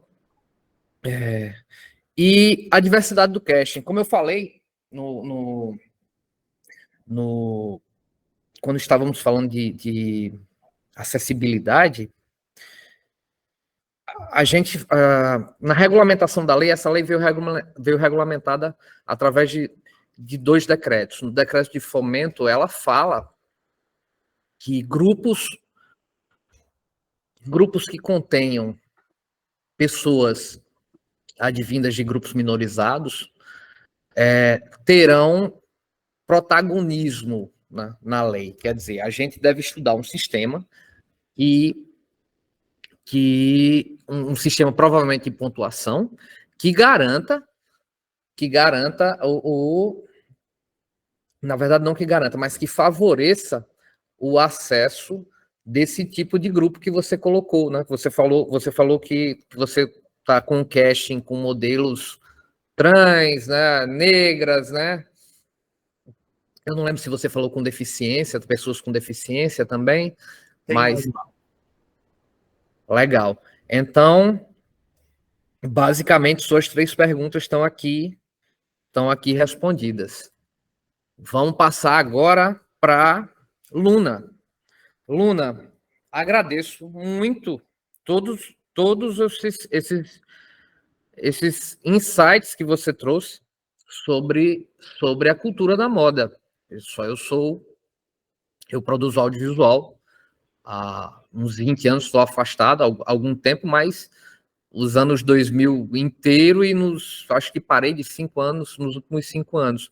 Mas o que eu conheço da cultura da moda é porque eu também sou ilustrador e já desenvolvi ilustrações para camiseterias. Então, basicamente, nada, né? 0,2% do todo do mundo, né, que engloba a moda. Ainda mais depois de toda essa sua explicação, que me deixou ainda... aumentou meus horizontes quanto a esse mundo.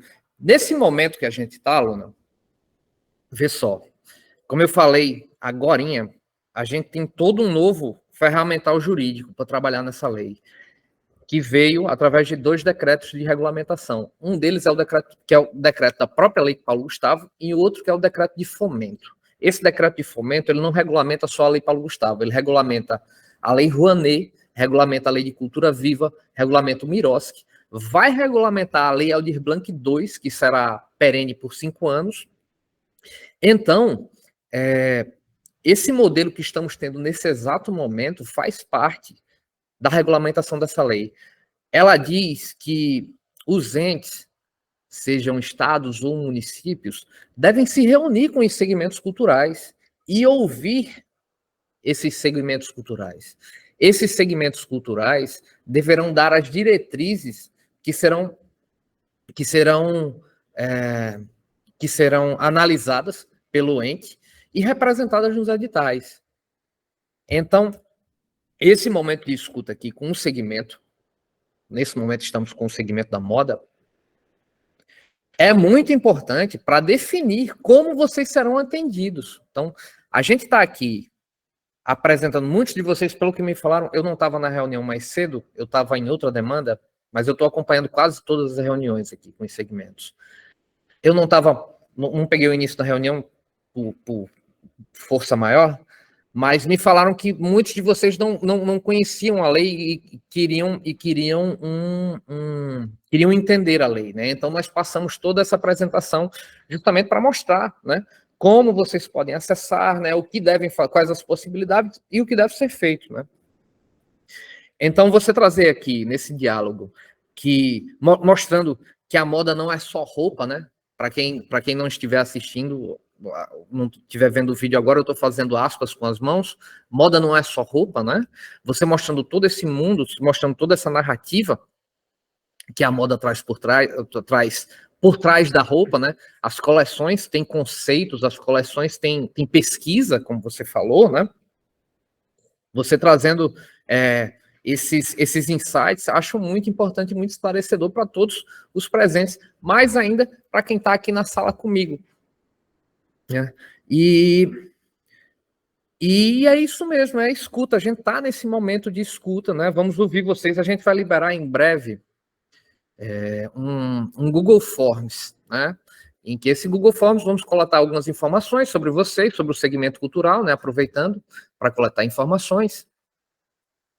E nesse Google Forms vocês vão sugerir as diretrizes para os editais, né? O que é que vocês querem ver? O que é que vocês querem ver nos editais? Já estamos fazendo essa coleta, inclusive, nesse momento, o que vocês vão falando.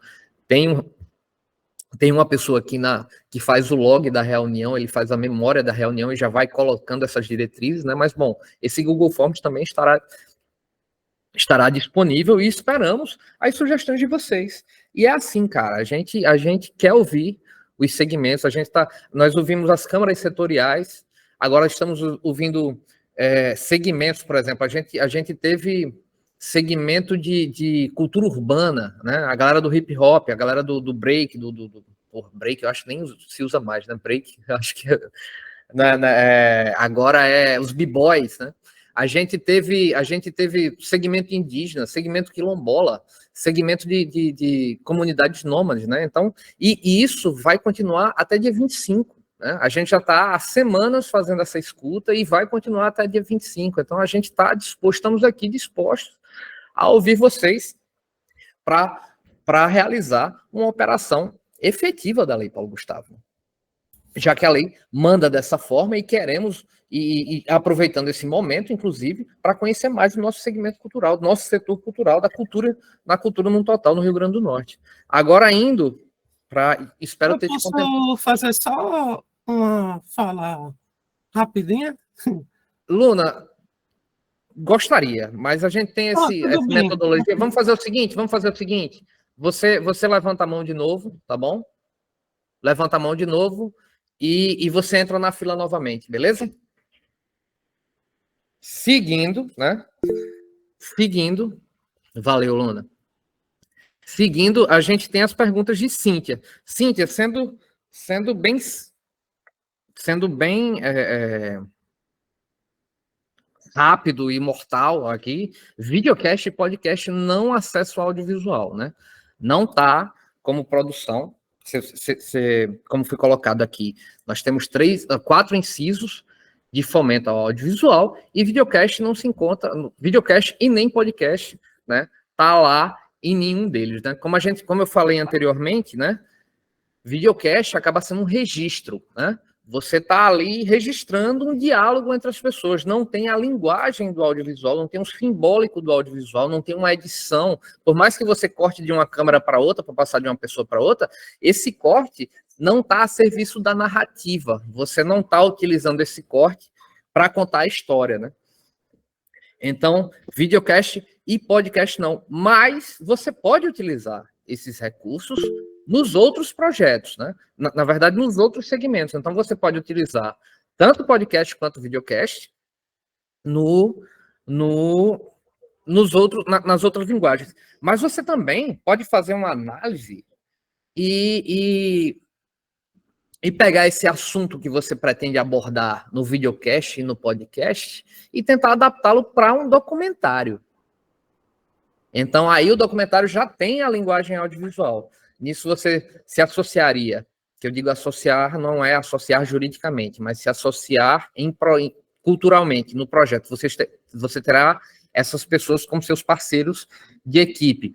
Há uma produtora audiovisual e vocês vão apresentar o projeto no audiovisual. Lembrando que a Lei Paulo Gustavo permite suplementação. Vocês podem acessar os recursos tanto do Estado quanto do município.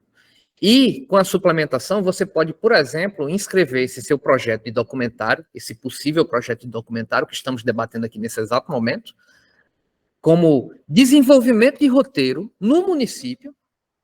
Você vai desenvolver esse roteiro, desse documentário, no município, e o fomento à produção, que seja um curta-metragem, estou chutando aqui que seja um curta-metragem, no Estado. Então, você recebe no município para desenvolver o seu roteiro e recebe o recurso do Estado para produzir o seu curta-metragem. É o mesmo projeto, o mesmo filme, só que você está recebendo, está suplementando os recursos deles através de 2 entes diferentes. Lembrando também, gente, que é possível se inscrever através de CPF e de CNPJ, mas lembrando que o imposto incide na fonte. Então, quem se inscrever com o CPF vai ter 27,5% cortado diretamente na fonte, né? Galera do MEI já paga o imposto normalmente, então não corta nada, e as SAs e as MEs têm alíquotas diferentes e tem um sistema diferente, né? Então, sua outra pergunta são sobre os aspectos da acessibilidade, né? Os 3 aspectos, aqueles 3 aspectos colocados para o audiovisual, são específicos para o audiovisual e podem ser aplicados para outro, mas não na trinca, que no audiovisual pede os 3 obrigatoriamente, né? Mas podem ser adaptados para o outro. Eu sempre uso como o seu projeto não é um filme, né? Você não tá fazendo um filme, não é uma obra audiovisual, né? Você vai utilizar a acessibilidade que se encaixar no seu projeto. Eu sempre uso o exemplo da literatura. Nós vamos lançar livros, né? Nós teremos aqui o fomento à produção de livros. O autor tem a opção, dentre as várias opções acessíveis, de publicar o seu livro em braille, né? O braille é caro, não é toda gráfica que publica. Ele tem uma folha de impressão normal, são 5 folhas em braille, ele acaba sendo bem mais caro. Mas você tem a opção também de fazer um audiobook. Um audiobook que você consegue uma produtora de áudio, não precisa nem ser uma produtora de audiovisual, só uma produtora de áudio já resolve, e faz uma versão do seu livro em audiobook, a ser disponibilizado nas plataformas de streaming, né, especificamente em podcast, né? Então, você procura a forma de acessibilidade que se encaixe no projeto, mas é bom sempre ter a acessibilidade no nascedouro do projeto. Então, se você já está pensando no projeto agora, você já vai pensar como será a acessibilidade, né? Para encarar a acessibilidade como realmente um investimento, no caso, e não um gasto, apenas um gasto da produção. Então, acho que foi todo mundo contemplado aí. Valeu, foi um prazer estar aqui com vocês. Eu vou estar aqui do lado, aqui na mesa, e Marilande está reassumindo aqui o cockpit dessa transmissão. Até mais, pessoal. Já pegasse na carteira? Na lógica aqui, as trocas aqui. Fica aqui um do lado do outro, estava acompanhando também essa pergunta e resposta de vocês. E a Isaac levantou a mão. Isaac, você pode fazer a pergunta, se for algo complementar também, o Arthur está aqui do lado, se for algo que foi colocado, se for algo novo, cá estarei. Então, Luna, com a mãozinha levantada, e se tiver amor, eu levantarei. Oi, então era só para complementar um pouco a fala e fazer algumas perguntas também, assim, entendendo que tem na lei essa especificidade maior para audiovisual. Falar que a minha fala é nesse sentido mesmo de a gente ir construindo juntas e abrindo mais esse olhar sobre moda para a gente poder também reivindicar a partir dessas especificidades que os editais venham até, né, entender o que é que a gente quer dizer, assim, tipo, em editais já que eu participei, assim, quando trabalho para outros projetos, acaba rolando essa precarização na produção de figurino, quando há esse encontro assim com o audiovisual.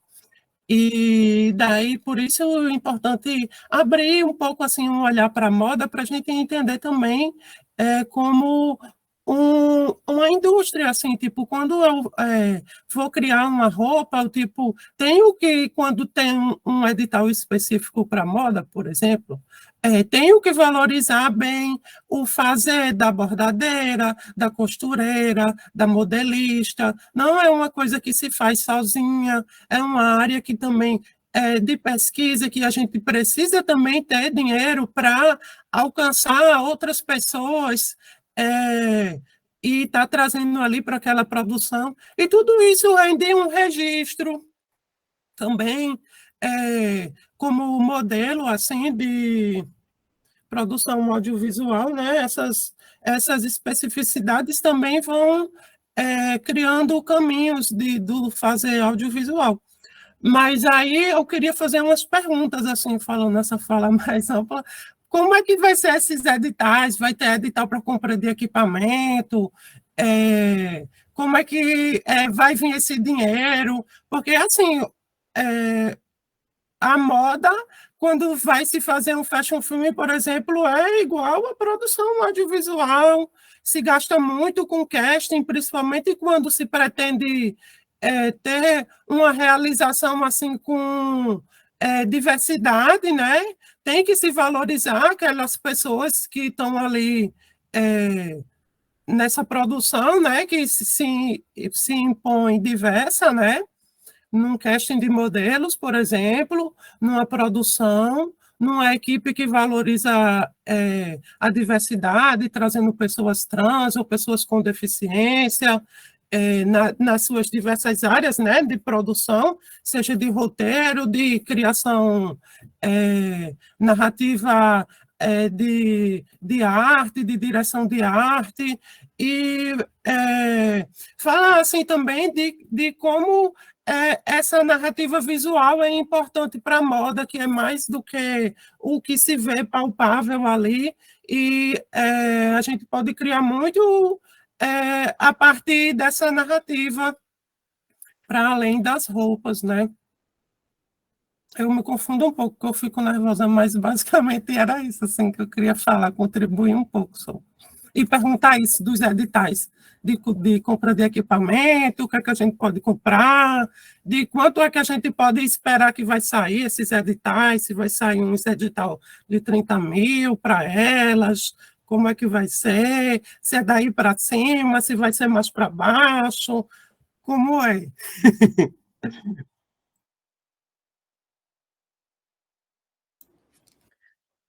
Obrigada, Alana, aqui pelas perguntas todas. E aí, eu não sei se mais alguém quer fazer alguma consideração e a gente junta aqui para responder. Alguém tem dúvida, comentário?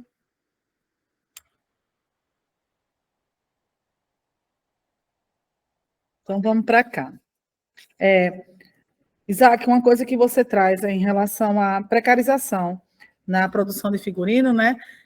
Concordo contigo, e aí lembrar que, historicamente, os valores para a produção audiovisual, dos editais que acontecem aqui, eles não são valores substanciais, e aí acaba que, muitas vezes, essa parte do figurino é precarizada, se coloca como se fosse algo menor, e a gente sabe o quão importante é para a construção de personagens.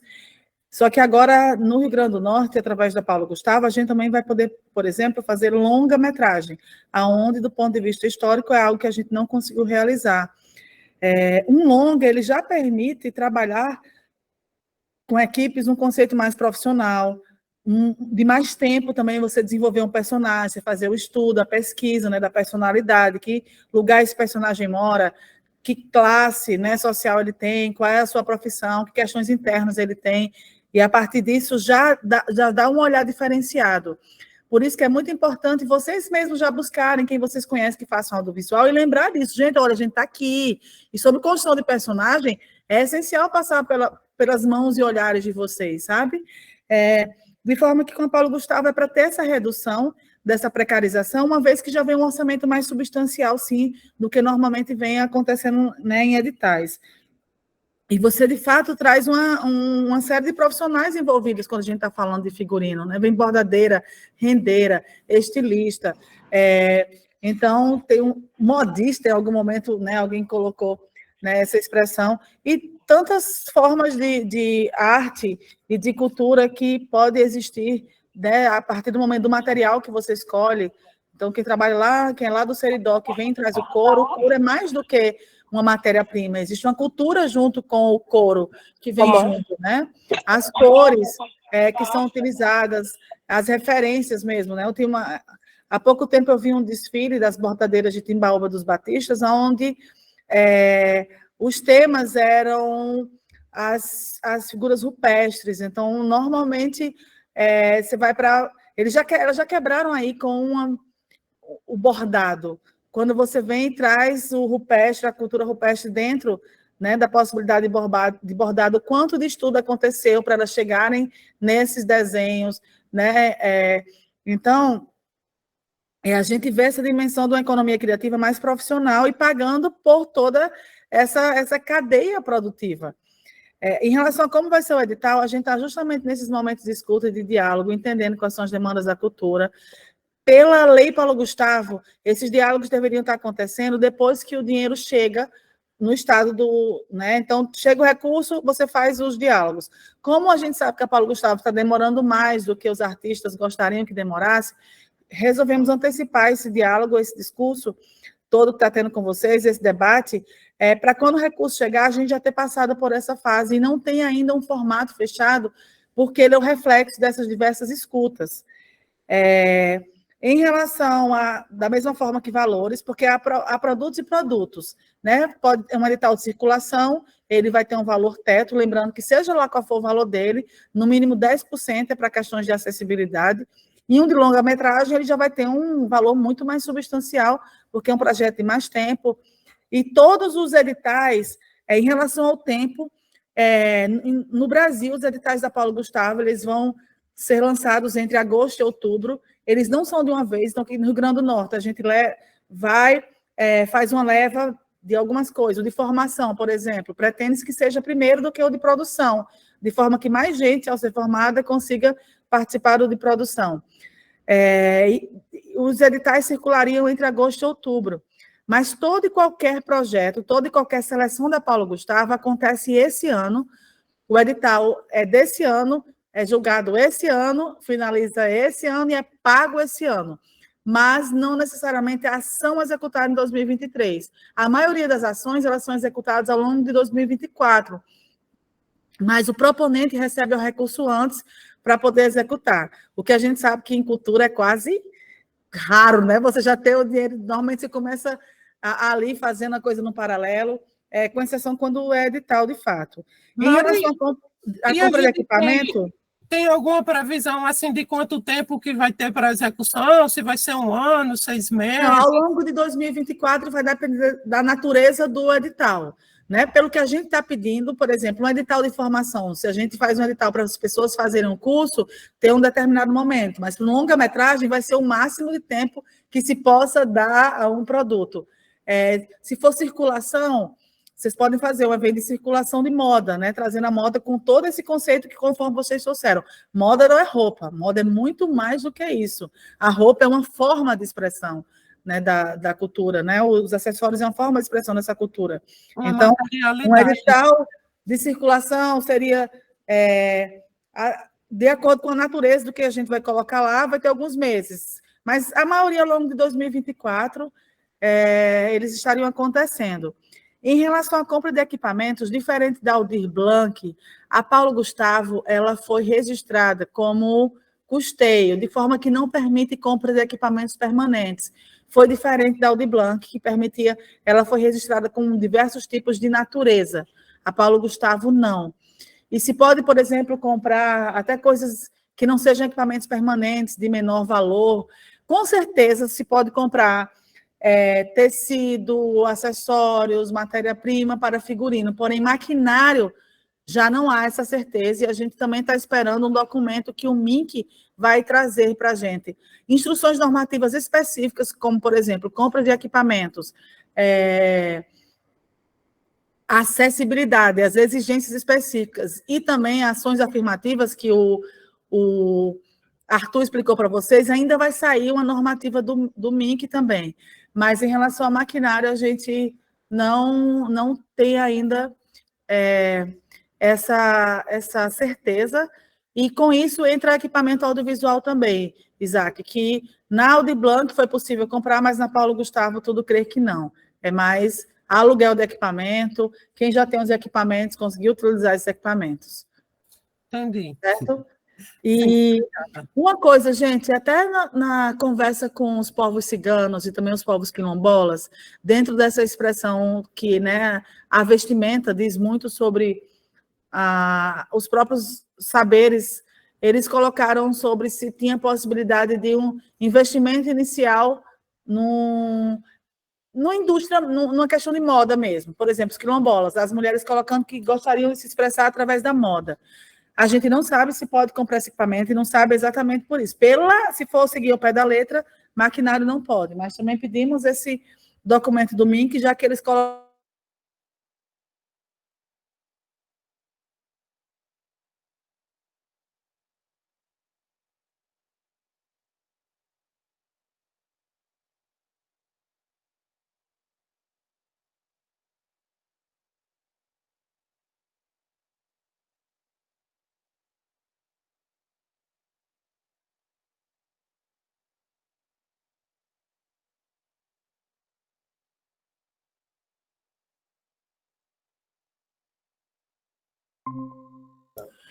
A gente caiu, mas já estão escutando de novo?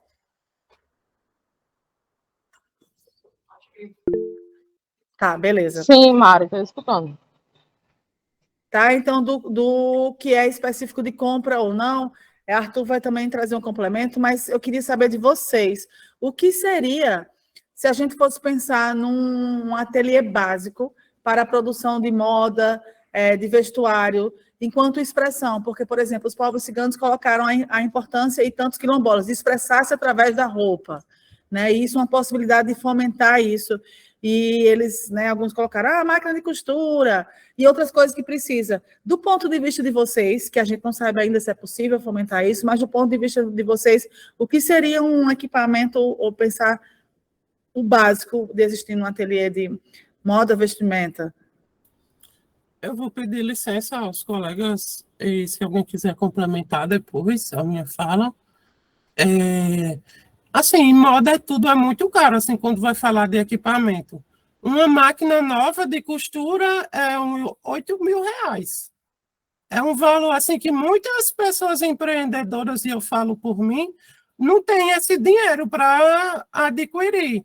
E, tipo, isso faz uma mudança, assim, estratosférica, porque vai permitir aquela pessoa ali a criar em um outro universo, a poder desenvolver outras narrativas. Por exemplo, as máquinas, assim como no audiovisual, vão permitindo fazer coisas diferentes, tipo, uma máquina galoneira é mais voltada para uma moda praia, esporte. Uma máquina reta, ela é uma máquina mais voltada para as roupas planas, que são roupas que não têm a modelagem que é de malha, por exemplo, não tem elasticidade, aí são, no geral, é mais voltada para alfaiataria. Aí a máquina overlock, que é uma máquina acessório, assim, de toda a parte de costura de roupa, porque ela é uma máquina que vai fazer um acabamento dos fios, impedindo que eles se desfiem. E tudo isso é muito caro. É tipo de 8 mil para cima. Essas são as 3 mais básicas. Aí tem outras máquinas mais específicas e mais caras ainda, tipo flat simmer, que é de costuras... Tem outras de costuras em couro também, que são bem mais caras. Aí vem as partes acessórias na moda também, que não é só costura, tipo a parte de estamparia, que tem sublimação, tem a serigrafia, tem aplicação em filme, aí isso vai incluindo outros tipos de equipamentos, tipo prensa térmica, impressoras específicas para sublimação, plotter de corte. Aí, quando vai se pensar em produção de povos tradicionais, eu tenho um pouco de conhecimento pela minha origem de sertaneja. A minha avó tinha, por exemplo, um tear. Hoje em dia, se você for pensar nos teares, é algo muito caro, assim, é muito importante para um povo que produz o seu próprio tecido, as suas próprias tramas e ali desenhos, quanto isso é significativo para essa produção de conhecimento que está ali envolvido, esse saber fazer, que muitas vezes se perde, e muitas vezes esse investimento